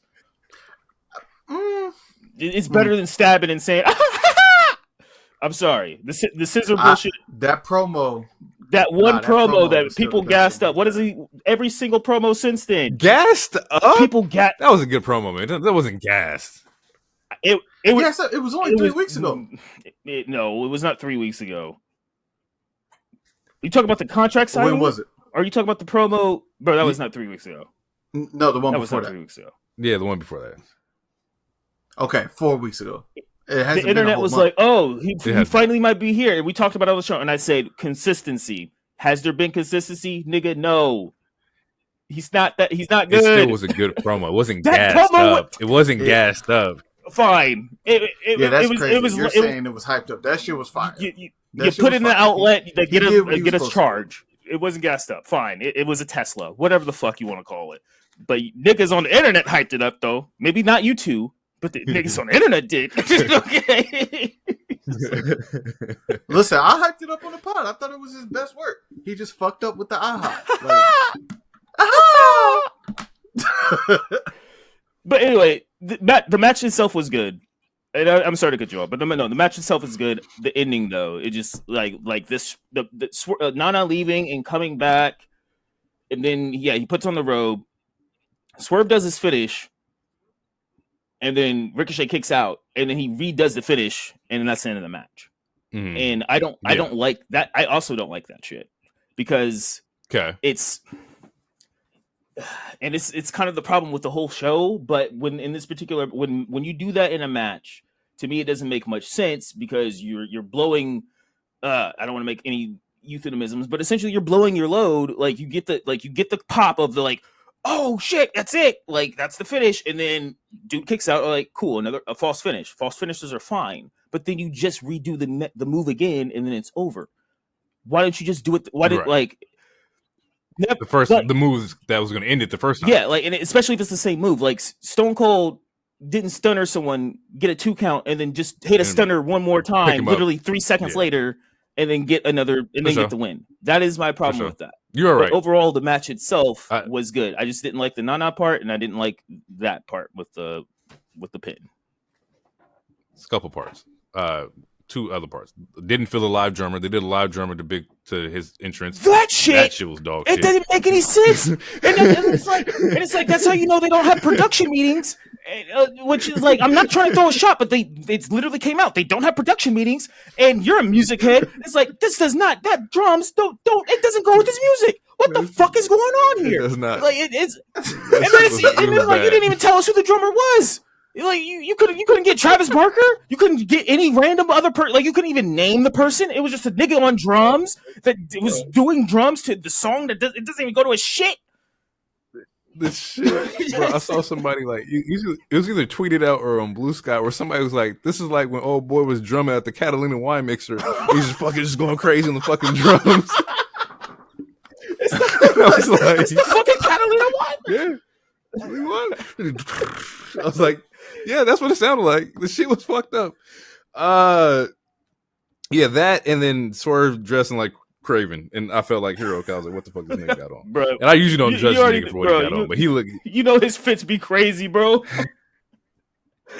This one was crazier than most. I understood like the Loki reference and the Black Panther reference. This one I did not know, and he posted it, and it was a Majin Buu reference. Yes, Super Buu. Yeah, Super Buu. Yeah. And but I was also, it was a little red herring. Oh, I saw him and somebody else. I saw. I'm not going until they come out and say something. I'm not going to say nothing. I don't want to put that on nobody's jacket. But I did see. Yeah. The rumors. Yeah. I don't know until it's official. Whatever. We're not going to get cool. TMZ. But I'm not about to be shade room. Yeah, we not that. We not that. But it was. But if that's the only black girl he doesn't find ugly, it's very questionable. That's all I'm gonna say. I'm gonna fuck this nigga up. I'm gonna just fuck it. I told this nigga we're not doing shade room. This nigga said if that's the only. Hey, because he's telling us to apologize for that lyric, and he could Elon fucked it up because you can see people who you blocked and who blocked you because Elon fuck you. But I need Swerve to re-block me again. Oh, that's right. That's Block right. me back. I forgot. Yeah. Because you can still see his shit. Yeah. I can see okay. no, because for a second I thought he unblocked me. I was like, what? And I was like, it was like, no. Oh yeah, block me for. I was about to go in. I was about to go in. He's like, oh shit. You was gonna remind him. You were gonna remind him why you got me blocked. It's crazy, nigga. It's fucking nuts. Yeah, match is good. Like I said, best character work I've seen from Ricochet. Like, I do not agree with him losing. I thought that he should have won that. I thought that if Nana came back, he should have grabbed like Swerve's legs or something like that, and Ricochet gets the win. But I also understand that it was for number one contendership, and I don't want to see Ricochet versus Jon Moxley. So I understand. Once they made it for a number one contender, I already knew Swerve was going to win because you're not going to. Yeah.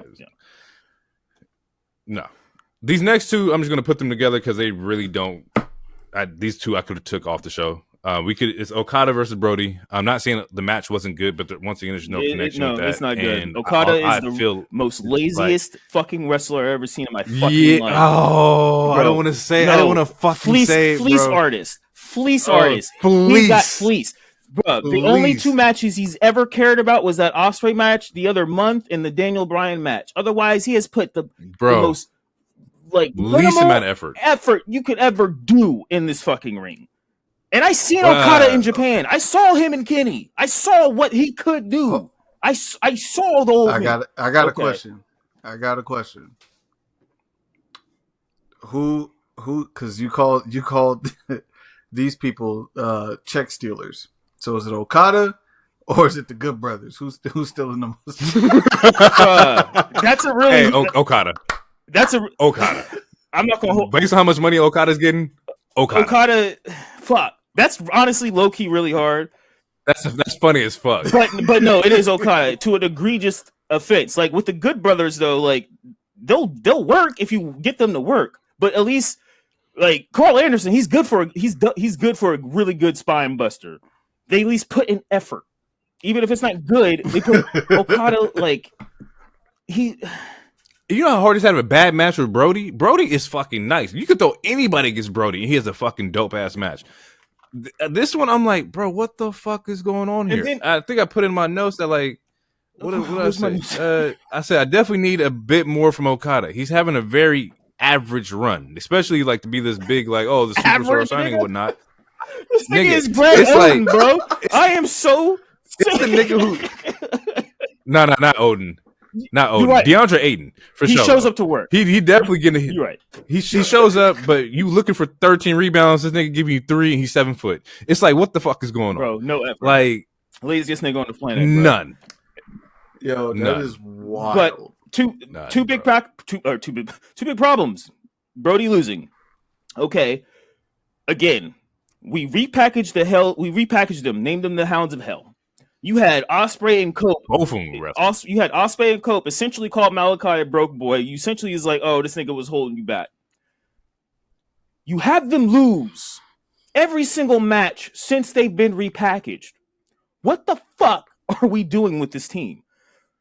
Buddy Matthews, he lost. Buddy Murphy, whichever one, I don't remember.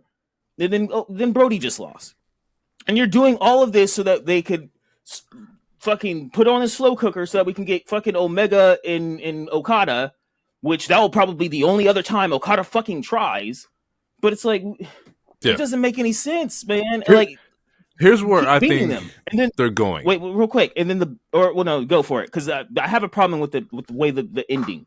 Again, the ending. No, finish it. Okay. Finish it because my problem comes after. Okay, the ending is he hits him with the title to cheat. Mm-hmm. Brody kicks out, and then he does his finisher, and then he wins the match. Why don't you just do your finisher then? As a heel, it doesn't make You're a heel. You tried to cheat to win. The cheating didn't work, so then you won the match regularly. Nigga, what? You booked it. It should be the it's opposite. booked completely backwards. It makes no fucking sense. Like you booked it backwards. Yeah. And I'm like, what are we doing here? Like just and then it's the same fucking ref. That bald bastard. It's not the ref. Leave these people alone. I got smoke for Bryce. Or I think that's his name. Jesus Christ. You are right, though. Because it should have been clothesline, kick out, fucking title shot. But the reason why I think they're not winning, because I was like, damn, there's been several people that you can transition this goddamn title to. And it's like, they're going to merge it. They came out early this week that the rumors are that they're going to merge the International and the Continental. I feel like you're going to do that with Okada Kenny. Right. That should be the day or the match that merges it. So I can't have you lose his belt if the big match to merge it is Okada Kenny. Right, and that's what they're waiting to. And that rumor's been a thing for a while. Yeah. It just finally came out because I need them to do it. I was waiting to say it on this episode so that it could have been breaking news, and then fucking SRS finally said something. But that's been a rumor. That's been like the rumor. That's been the rumors ever since Kenny came back. Because it was hinted. It was technically hinted when Kenny came back at the end of that Okada match where he won the Continental Classic, and then Kenny's the one who hands him the title. Because Daniels was like, I'm not an EVP, I can't do this. But yeah, anyway, I'm done talking for the second. What you got, DT? No, I was going to ask. You said it's the International and the Continental, so does it become the Intercontinental? Yeah. That's funny. And my thing with that, the Continental should just be. I love the tournament, but it should just be a number one contendership for something. Because winning the tournament and just having a title that you hold the whole year for like 30-minute gauntlet matches is dope when it's like done correctly, but it hasn't been since Okada won it, and we should get rid of it. I think Eddie Kingston was the last one who had it, and like everything was like fine. I was like, okay, I was okay with this because he's having matches every fucking week. He's wrestling fucking every week. If you're gonna give the Continental Classic to somebody, have it be a full timer who's wrestling every fucking week. That makes the Okada's most sense. technically he's on the show every week. Just sometimes he just says bitch and leave, and then sometimes he fucking he does stuff in a ring. I can't even call it wrestling. I don't even know what to call it. Yeah, he's definitely phoning it in for a little bit, for a long time now. And yeah. Hey, if they giving out free money and I ain't got to work hard, what you want me to do? He's work. No, bro, I'm running from the grind. What that nigga's getting the bag. He ain't did a damn thing. I ain't seen nothing crazy from Okada yet. Like I said, the Daniel match, and there was one other one, but the Ospreay match, and that Ospreay match just happened. And I think he wrestled Pac too. I like the match he did with Pac, but that was it. After that, we get Hurt versus Outrunners. This is definitely a collision match. I get the fact that they're supposed to be on the show. You're not lying. No, you're not. You're not the first person I heard to say that either. Look. I get it. You wanted to have Bobby and them in LA, and they got a good fucking reaction from the crowd. I respect that. But if this was a litmus test for the Outrunners, you got the answer you needed. They not what you think they are. Send them boys back. Let them work it out, and then give me some valuable tag teams to go against the fucking Hurt Syndicate. This could have been Brody and Buddy versus Hurt. And I was like, okay, cool. Let's fucking run this bitch. I don't have anything for this match at all. I have no notes. I just wrote the name of who was in it.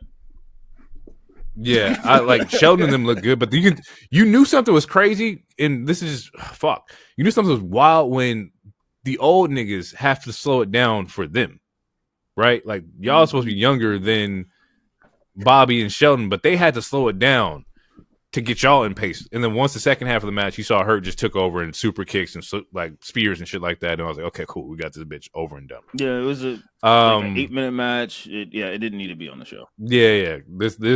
This Okada, we could have done without.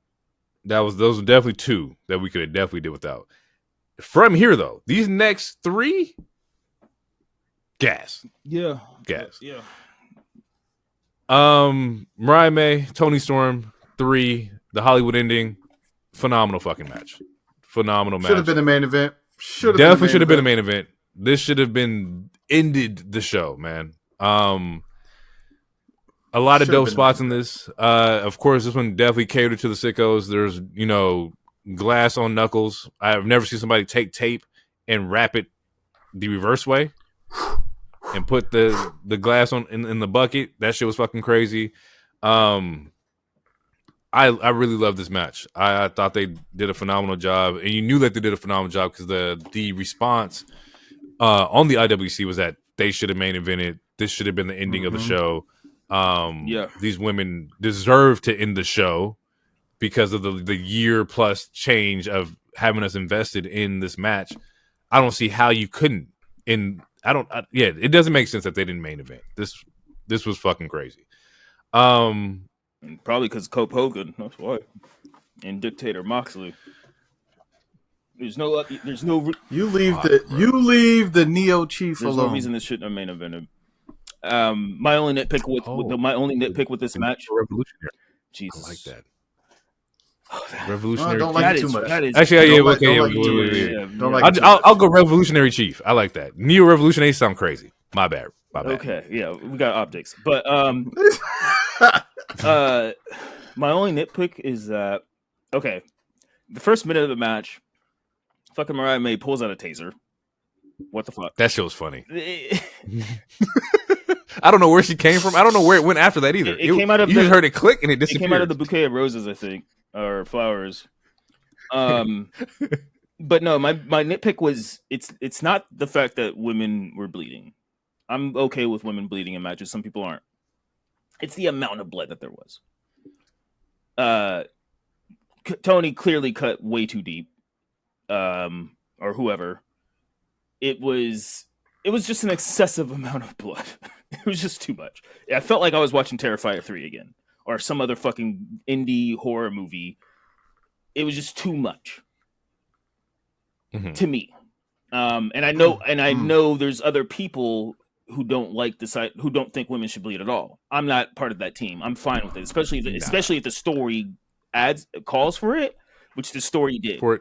The spot where they do the blood sport spot, I'm like, okay, it's a little over top, but when you the bare knuckle glass, you saw the Jean Claude. We all saw the Jean Claude. I mean, I don't remember it, but we saw the Jean-Claude Van Damme versus Bolo. You tape it up the wrist, you dip your hand in glass, and you beat the motherfucker's ass. Like that is heat. But the disconnect is even though Mariah May was doing a good job with her facial expressions and like just her facials and body language in general, he's just like, we've seen you multiple times. It's kind of my problem with the whole feud. The whole feud is good, and it's easily the best women's feud in this entire company. And you can even say just the last 2 years. But there was so many random moments where it was like Mariah May is the most vicious motherfucker you've ever seen, and then there's moments where it looks like she's super scared and cowering, but it's not coming off as the heel like, please no don't hit me. It's coming off. I don't know. It comes off weird to me. Because then it's like the last week, like 2 weeks ago, we see her beat the shit out of Toni again, get blood. Following week, they're having just a normal, just sit down with Renee Young, no problem. And then you get a backstage thing from a camera where she gets punched at a movie premiere. It's the stop and go of the intensity of the feud that makes it confusing. It would have been like right before the Hell in a Cell match, Punk and Drew just sit down and talk. After we already seen like him choking on the beads and him getting hit with the garage door and all this other stuff. It's just it's the stop and go of the level of intensity that is kind of confusing. Those are my only two honestly nitpicks. Other than that, like you guys said, should have been main event in the show. It was, to me, it's the best match of the show. It's not even the fact that it deserved to be main event because it's the best storyline. It was the best match to me, from bell to bell.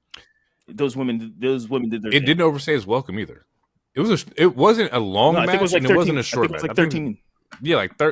The next three are 30 minutes. Cool 13 minutes. The next three matches are 30 minutes. Yeah. But it was a solid 13. They did well. And I think that like part of the story for Mariah and Toni, at least how I took it apart, was that you never thought that your mentor would take it this far.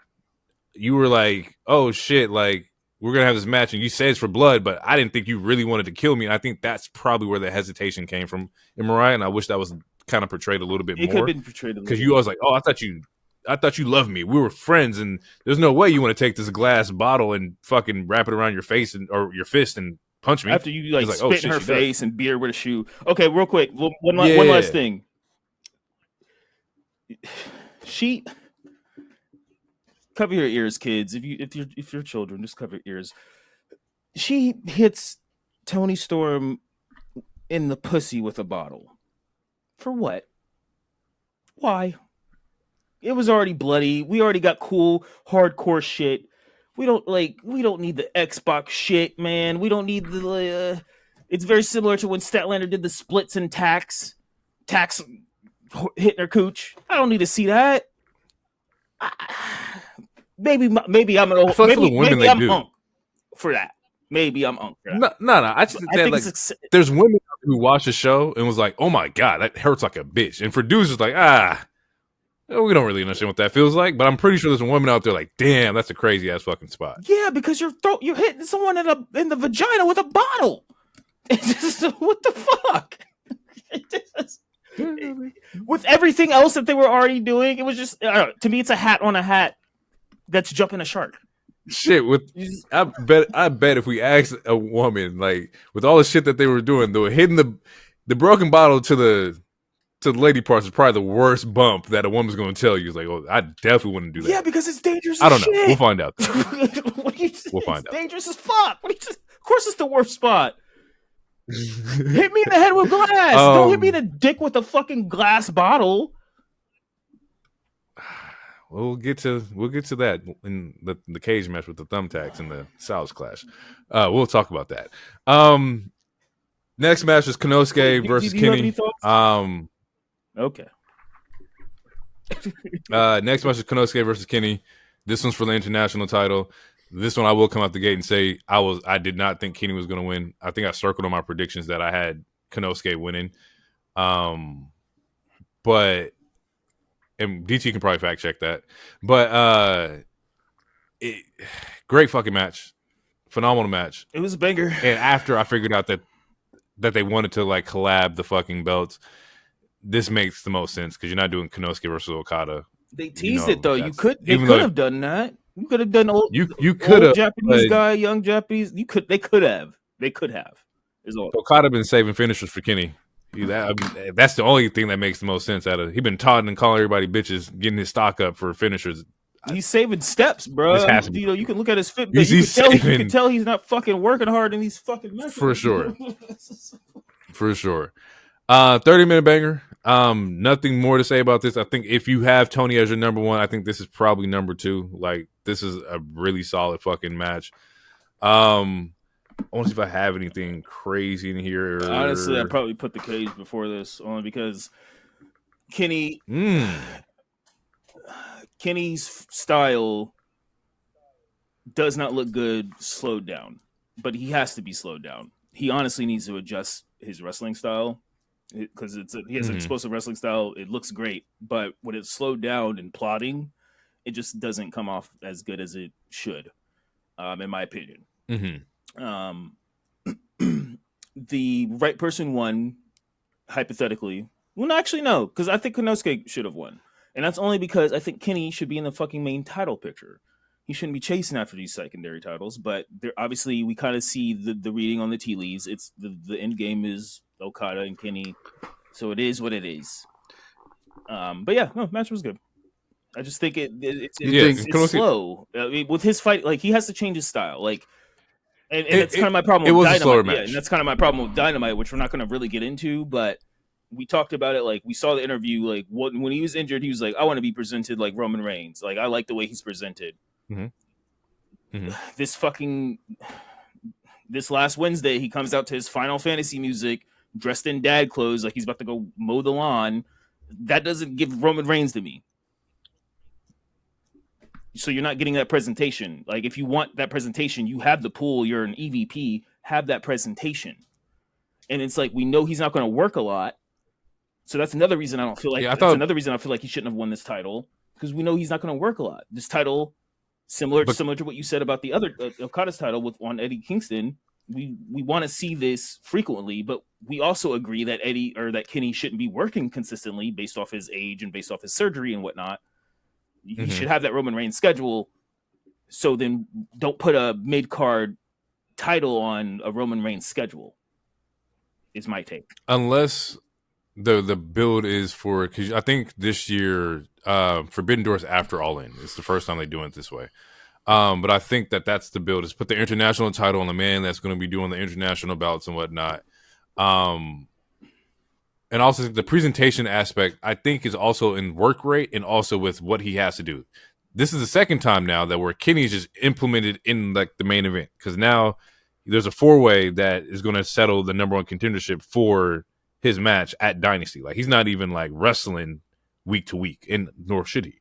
So I think he's being presented as like a final boss kind of character, just not in the way of Roman and like the production element of it. But also Kenny did dress like the dag. He came out in t-shirts, some damn near Crocs. Like, it looked like he's about to go walk the dog before picking up your child from school. Like, it's like being the best wrestler in the world and dressing like, I'm going to Trader Joe's. It's fucking hilarious. No disrespect to Final Fantasy and shit, and I love anime, but you come out to this it doesn't hit, bro. Like, come out to that Final Fantasy music does not hit, man. The pyros, the pay-per-view one, when it's during like when he comes out, when it's during pay-per-view, but coming out on Dynamite dressed like that with the, because like, cool, you got some pyro, but I don't know, mate. And it usually has two different theme songs. One, the pay-per-view one, is usually the Final Fantasy one. That's the one that they usually save for the big bouts. They did it on like the pay-per-view in Japan. To me, they sound the same. Yeah, it's very video gamey, which I'm pro that. I'm pro video game, but goddamn, dude, I don't know. It just doesn't. Presentation-wise, it's not making sense. Like I said, great match. Was definitely slow. I did want to say Konosuke had some crazy fucking V triggers in this, but solid. Fletcher Ospreay. Wait. How do you feel about the ending match? Though? Because it ends in a roll up, which it ends with a roll up over a roll up, and into a roll up. I hated it. It's similar to the fucking Swerve thing. It's like you did the finish, and then you did the finish again. I get it, because it's like the whole wrestling. I got one over on you because my roll up was better. It's just it's the technical side of wrestling, but I just hate roll ups in particular. They drive me fucking insane. We do 30 minutes of bouts and V triggers and shit that you didn't have to kick out of, but you couldn't kick out of the roll up. You're right. Yeah, it's like I can power drive you on cement, but I can give you a tombstone power driver in this. But God forbid I put you in a schoolboy. He's not wrong, bro. I hate it so much. Oh fuck. All right, Ospreay Fletcher cage match. They was on some blonde boy shit when they were both standing on top of the cage looking at each other. I'm like, what the fuck are y'all doing?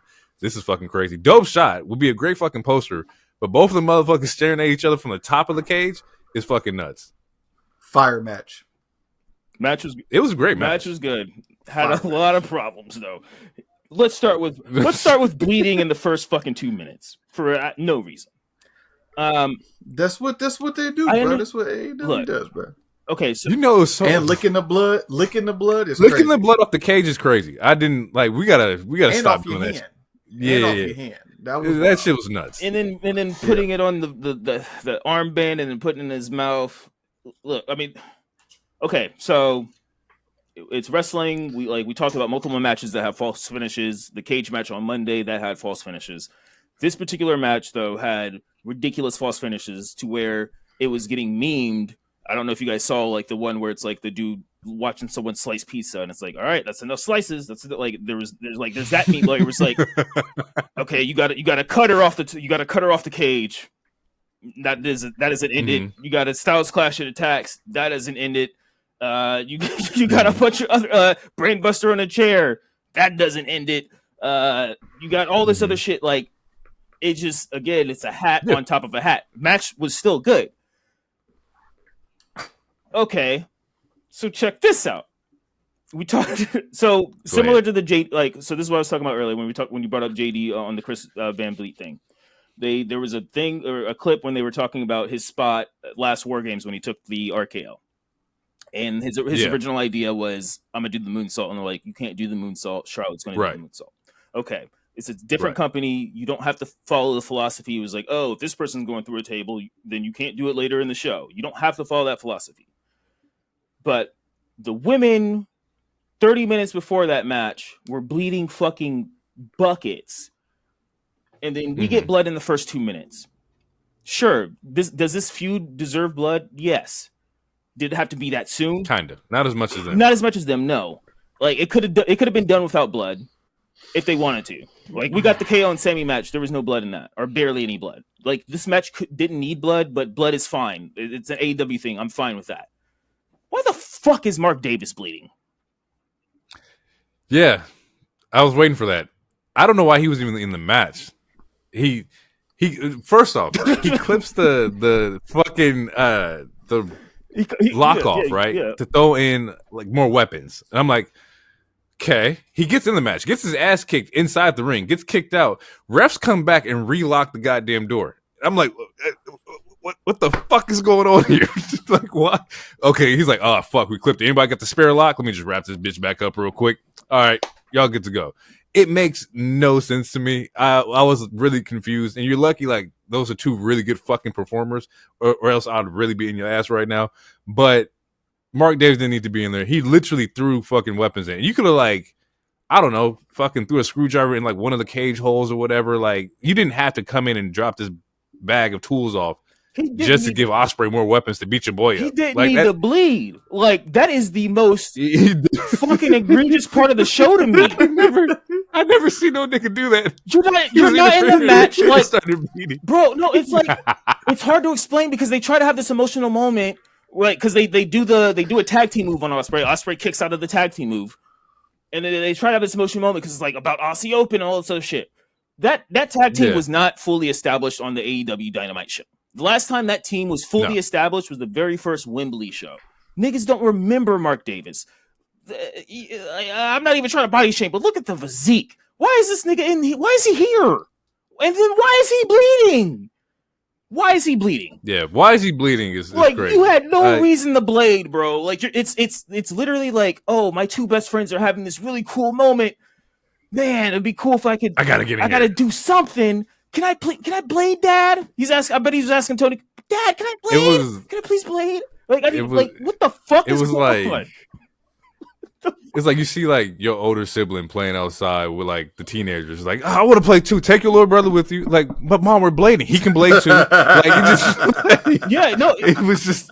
It didn't fit. It didn't make any sense. It's when your little sibling wants to play the video game and you give them the controller that's not plugged in. Yeah, so that they get the participation. He's like, my mind don't light up. Fuck. Okay, you can bleed too. Here, shit, nigga. Damn. You don't see your character moving. Your character's moving. I promise it is. Like, look at it. Like, you just playing like Madden. You make him kick return every play. Like, I get it. The thing with this Mark Davis thing, what kills me is that we still don't know why he joined the Callis family. There still is no like explanation of that to where maybe even if you had that, okay, I understand. Mark Davis felt like he got betrayed by Ospreay. That's why he's in here to help Fletcher win. We still ain't got nothing. We just see Mark Davis is now with the Don Callis family, and Kyle Fletcher has mind control over Ospreay. So I don't fucking over Mark Davis. I don't fucking know though. But to get back to the better parts of the match, the fucking sunset flip, which I strongly advise Spanish fly. Strongly advise don't do it. Also not the finish. But the motherfuckers did it anyway. Also not the finish. Not the fucking finish. We seen two men backflip off the top of the cage. Literal top of the cage, blow his whole shit up, and kick out. honestly, in real life they died. Because there's no way. Yeah, there's no way. There's absolutely no way, bro. Like that, or the cutter could have easily been the end of the match. That's a crazy move. Yeah. And the thing, it's about the selling and it's about the ring psychology. And it just the match was great, sure, but there's no psychology. My biggest problem with it is that in this company, you can't win the match by leaving the cage like you can in WWE. Hence, like, Seth and Punk opening their door, whatnot. Right. Okay. So if you can't win by climbing the cage, climbing out of it, or walking out of it, Why would you ever climb the cage to begin with? Logically, why would you climb the cage twice? Because you're jumping off of it. Nigga, but why? There's no reason for to inflict damage. I hate this nigga so much. I'm gonna elbow drop you from the top. You already have a barbed wire bat. You already have other weapons. Mm-hmm. You already have tacks. There's no reason logically to climb a cage to inflict more damage when you already have multiple weapons, and there's no reason to climb the cage. I didn't have my weapon. If they've been kicking out the whole time, then like twice. You got to kind of up the. You do it twice. I had to climb the cage to get my screwdriver. Because he did climb the cage. We get multiple stabs. The goddamn screwdriver. They both get stabbed in the fucking head like 5 times. What is going on, bro? It's a good match, but it's like, what the fuck? I miss this nigga. There's a word for it. There's a word for it. Overkill. There's a word for it. It's definitely a little overkill. What's the word, D? I can't think of it. But there's a word. It's in my head. I don't want to say this. There's a word for it. For people who masochists who get off on this, there it is.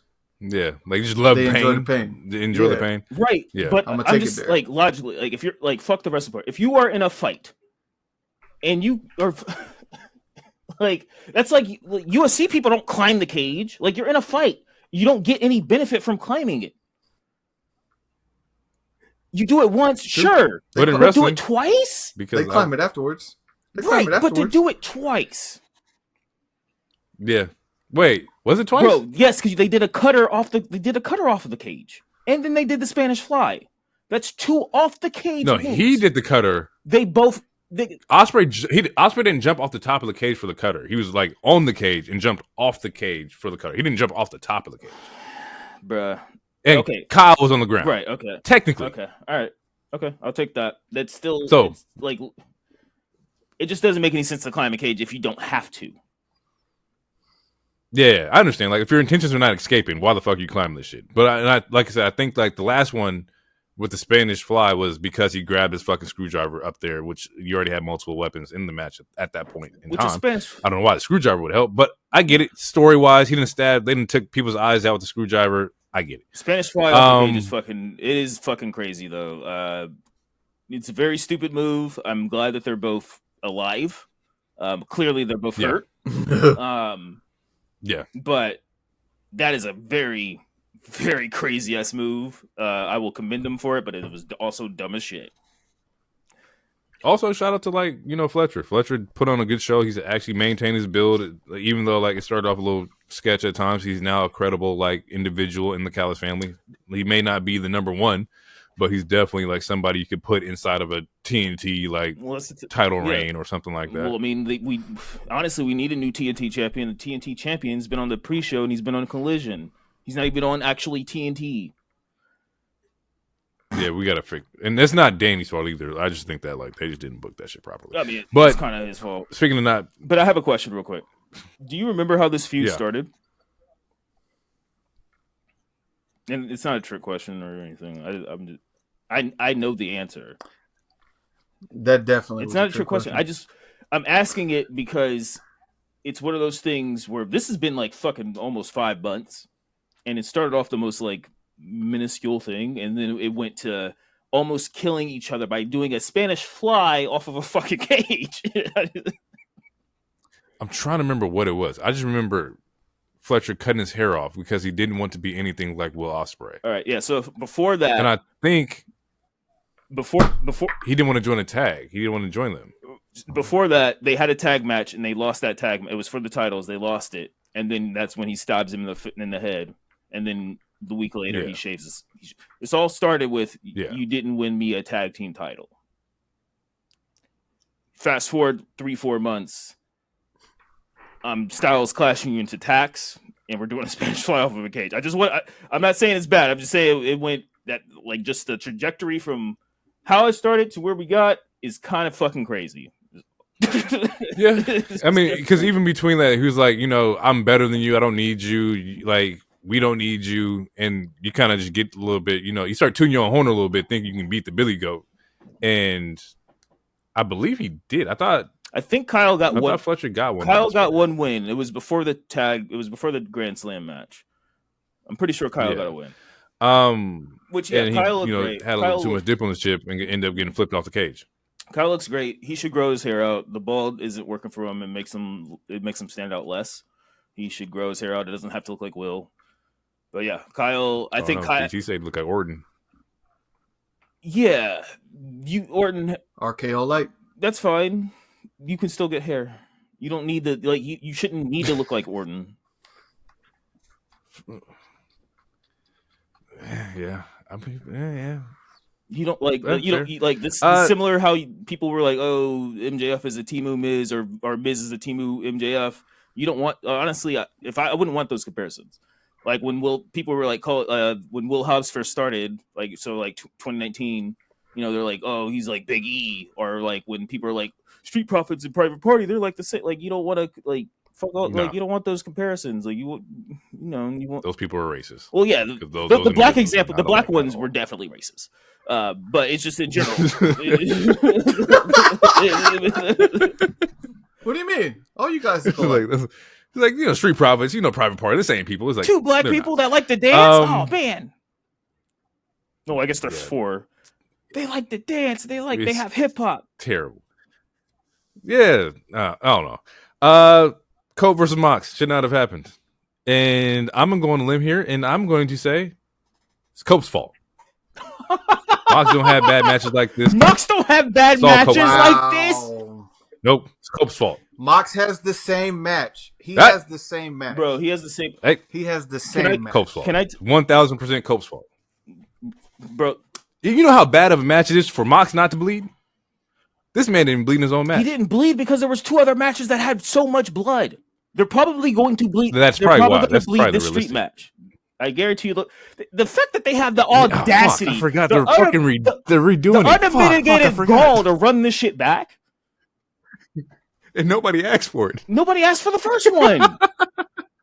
And because they're gonna retcon everything, this street fight will be a fucking fire match because they have to, regain their honor. It's not gonna be fire, bro. There's gonna be. You want to bet how it finishes? Can we place a bet on how it finishes? What do you got? Can we wait on that part? Can we go? Okay, let's go through the match. Yeah, we'll finish our review and we'll talk about that then. Because let's go through the match to prove that DT is right. And DT is not the first person to say it. All Moxley matches are the same, but this is no hyperbole. This is not a bit. They exchanged almost 65 forearms. They traded forearms. 65 to 70 of them just doing the forearm shit. What the fuck are we talking about? What are we doing here? You get to the point where to the point where Wheeler Useless comes out, and the crowd groans.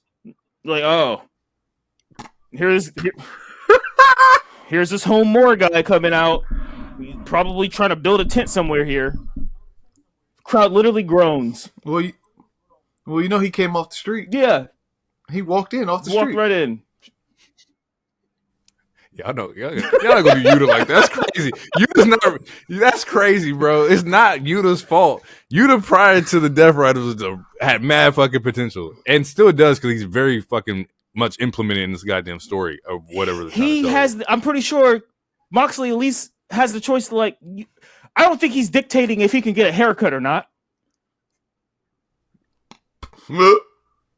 And if he is, then leave the group, nigga. Like, what are you talking about?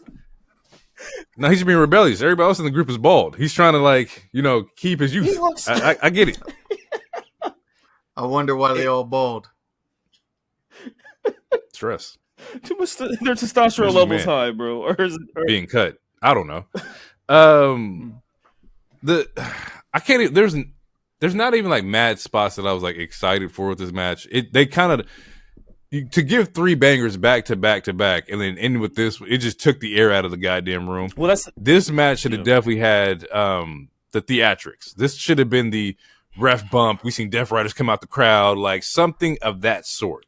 That's like You wanted a bloodline That's not match gonna- with the Neo Pretty Chief? much. well, pretty much. that's what the Death Riders have Yeah, already.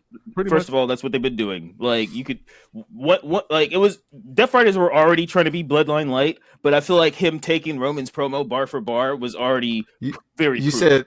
said they were trying to be bloodline white. Is that what you said? No, I said light, but you know. Actually, I like what you, Bloodline. I like that. Bloodline white is crazy. I like that. But yeah, that dog. That's not going to save the match because honestly, it's no one wanted this match to begin with. Even diehards didn't.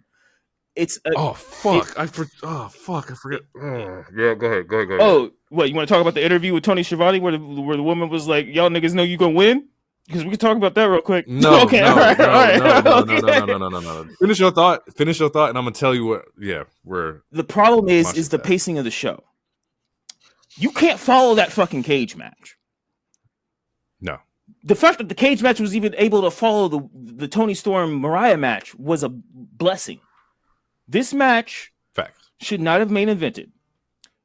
It was, again, if you count the pre-show, this was the 13th match. This was a 5-hour show. It didn't necessarily matter who was in, like, unless it was the Tony match or the cage match. No, everyone, any other match on this card would have gotten the same. They check out. You would have gotten the same. These motherfuckers have been sitting in these chairs for 5 hours, and then you get all this crazy dopamine because you see all this blood in the women's match, and then you Kenny and Konosuke give you a heater, and then you got this cage match, so you're just getting dopamine after just filled with it, and then you get an interview as a cool down, and then the interview was just obviously there's been many jokes about what the interview. When she was like, okay, wrestling's not real, essentially, even though she didn't mean to say that, is essentially what she said. And then you get this fucking shit. At this point, people are ready to go home. And then the way it ends makes it even worse. Because let me right. Tag me. This is where I gotta go. Tag me. Christian comes out and the crowd does go up. Yeah. And now you get the hot tag. Tag me. Jesus fucking Christ, yo. Christian pops out, right? He has a contract. And it's like, okay, he comes out. He actually smashes Edge in the face or Cope in the face, which technically could have been a DQ. Because how are you going to smash somebody in the face and ref don't call it? But it's neither here nor there. He smacks him in the face with the contract, says, I want to cash this in right now. I want to make this a triple threat. Nobody's dead. There's not a moment where like, oh, you hit him with whatever and he's out. Everybody's still up and gullible. Why would you use this opportunity to cash in? Niggas are still moving around. First. Second, he gets in and he looks to go after Cope. I think he's in the pin. He ends up pinning Cope because he hits his finisher on Cope. He hits a spear on Cope and then Cope kicks out. Yeah. And then he hits an I'm prettier. The I'm prettier. Pins him. Kill switch now. Mox comes out of nowhere. A kill switch comes out of nowhere and chokes this man out, and he just passes out. And that's how Mox wins. Real quick, this was 3 minutes after the cash in. About 3 minutes. All this shit happens to Christian. So, and with this one in particular, I'm not on the fence. I understand it. I don't like the finish at all, but we got to flush this goddamn contract out. It's not being used. I'm pretty sure the story was what we talked about months ago, which was it was tied to Darby. And because Darby's on Kilimanjaro right now, it kind of fucked up your plan. So in order to not wait for Darby and just retcon this shit, Everest, we're gonna flush this fucking. He is not in Africa. I was being. Oh, okay. Because he might get killed. I see what you did there. I'm gonna fuck you up. But yeah, because Darby kind of fucked up their plans, at least that's what I'm thinking. You got to flush it out, get it out the system, and now it doesn't exist no more. First off, terrible usage of that. There was plenty of times where we could have changed that, but because we want to sit inside the Death Riders angle for so long, you kind of trapped yourself. Next time, just use that bitch the same night. Cool. The night that you get the contract, fucking use it. So I'm not mad at that. I am still curious about what the fuck's going to happen next pay-per-view because he faces Swerve, and you can't pull no Death Rider bullshit on Swerve. The man's mad hot right now, but is it also too soon for Swerve to win number 2? I'm not sure.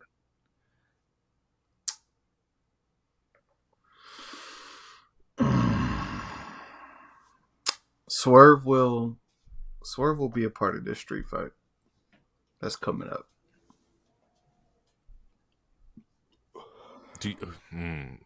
In if he's part of the street fight, where does it lean? Does it lean more side on Mox's side and he helps Mox win, or does he accidentally, get in Cope's way? Like, how do you see that happening?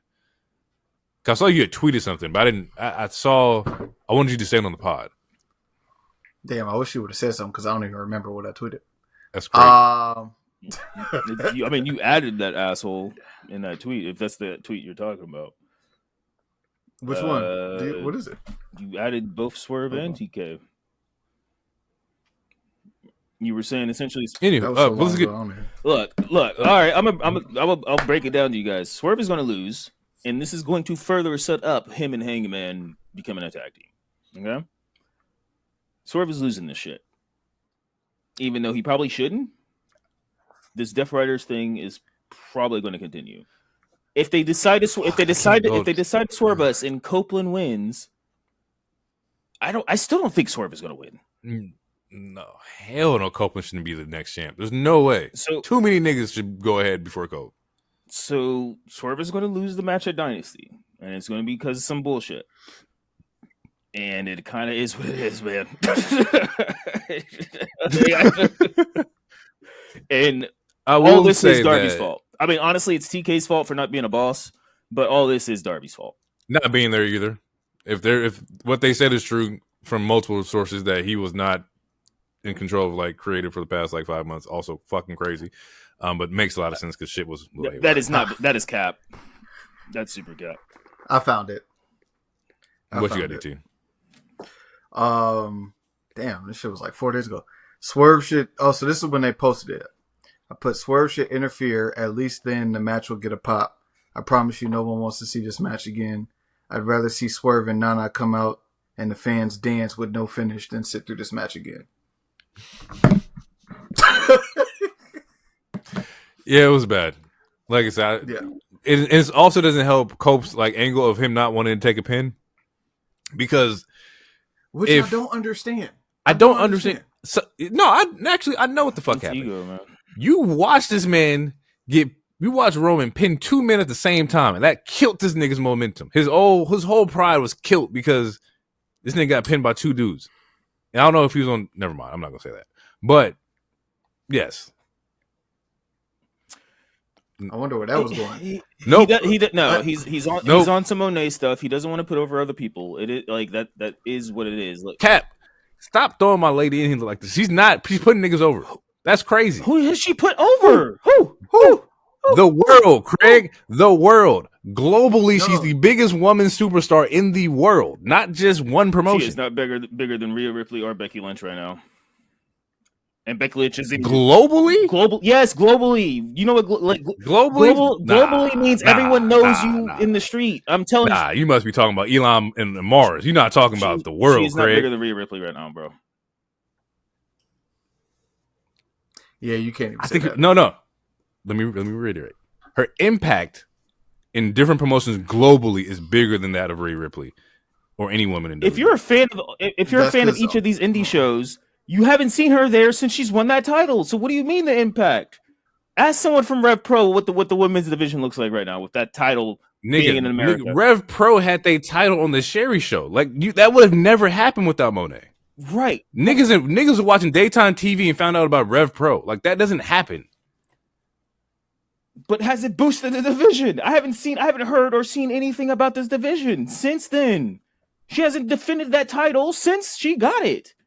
I don't even know the other 2 titles she has. New Japan Strong, and then whichever. I don't even. What's the 4th one? The other one's tied to Rev Pro. It's like a double title thing. Oh, sweet Christmas. Okay. Anyway, this is not about Mercedes. This is about Copeland, and it's been proven like what he's only lost 8 times since his return. 2 or 3 of them was from Roman. 1 was from Seth. 1 was from Randy Orton. 1 Malachi, and then none of them were clean. So that's why they're starting to call him Co-Hogan, especially based off the way that this match ends. They literally like it's looking Moxley wasn't going to lose, and Copeland was like, "I ain't trying to get pinned. What do we do here? Oh, let's throw your nigga under the bus." Cool. Nah, that's what it looked like. That's what it looked like for sure. Honestly, that's kind of what it is. And it's like, I have no problem with the failed cash-in. What I have a problem with was how stupid this fucking makes Christian look. Because it makes Christian look like so damn dumb that it's almost unbelievable. Because you've been in this company for 3-4 years already. You know what a cash-in is. Your previous company, you know what a cash-in is. Why would you, like, you're not Seth Rollins. Why are you cashing in to make it a triple threat? You could have just waited for the end of the match. And then you're like, and then they give us the explanation, which makes him look even more dumb. I didn't know it was going to be a triple threat. It's like, bro, like, what? You're a veteran. Yeah, he was like, I thought I was going to have a match with Mox. He was like, I thought, basically, in turn, thinking that him cashing in would take Cope out the match and make it a 1v1 and not make it a he said, he said, I thought it was going to be a 1-on-1 with me and Cope. How, Sway? Cope hasn't won the title yet. He's not the champion. He said, exactly. Yeah, exactly. Yeah. So that it makes him look like, so when Nick Plain steps up to him, it makes more sense. Like, I buck up to you too. What do you mean? You're a fucking vet. You are a vet. You're a multi-world time champion. You had a world title in TNA, WWE, other places. You're telling me you don't know how to you don't know how a cash-in works when a match isn't fucking completed? What the fuck? And then they didn't even. Who looks dumber? Who looks dumber, Christian or Thunder Rosa? Christian. Sure. Based on kayfabe. Thunder shit wasn't in her control. That wasn't Thunder's. Yeah. That wasn't Thunder's fault. Christian shit is 1,000 his fault. In kayfabe story wise, like I don't really have like Christian as a human being is fine. Christian the character is fucking stupid. Yeah. I would never follow you. Like, what do you mean? What do you mean you didn't know it was becoming triple threat? You're a veteran. You're right. It literally makes me upset. Like, what are you talking about? It makes him look. But that's why Nick Wayne popped off. You're right. And then, but he didn't pop off enough because he's on some bitch shit. He literally, Kirsten said, I send your mom back to Waffle House, nigga. Then what? Back to Waffle House, nigga? I was like, oh, this nigga's tripping. And he didn't. I wish someone would say that shit to my mom, bruh. What the fuck are you talking about? I send your mom back to Waffle House. I was like, and you didn't super kick this nigga? And then also spoke on his dead dad twice in the same fucking 5 minutes. That was a 5-minute segment. Yeah, you spoke on my dad twice, and then said you sent my mom back to the streets, nigga. I would have ended up there, bro. What are we talking about? And then Kip Sabian looking all pretty, he's just He's like, I got nothing to say. Go off, nigga. Go off. Yeah. The best part about this match was how it was ended. Not the finish, but seeing Swerve do the Swerve stomp off the top of the railing. That was fucking tight to me. I like the tie-in of like, oh, after he wins, we see Nana in the curtains, and it's like, oh shit, my Nana just popped up. I thought it was going to end with Nana and Mox. I didn't expect this nigga to jump out the crowd looking like fucking Batman Beyond. That was cool. But that's pretty much it, folks. I bet you that was last minute. That is Revolution. I bet you that was the last minute of this. It had to be. It had to be. We had to figure something out to get the crowd back right. And then even before the match started, fucking, I think it was what's that? Excalibur. He was like, the crowd's pretty quiet right now. Yeah, they've been sitting for 4 hours and they gotta watch this bullshit. Of course the crowd's quiet. Yeah. Why did you even acknowledge that? That yeah. You shouldn't even said it. Why wasn't this just a street fight? The street fight would have made more sense. And all that's going to happen is like, because like Claudio and Pac should be back by now. Them niggas healed up. A concerto shouldn't take you out for 3 months or whatever the fuck. Like they've been gone for 3 weeks already. They've been gone for a month already. No. What if the concerto is like the pile driver? It's like their version of the pile driver. Just shelves you for like 8 weeks. I mean, at least they'll sell something. It would be realistic. Okay, there you go. It'd be realistic. There's something to sell in this company. You can get set on fire. You can get hit by a bus. God forbid a chair hits another chair.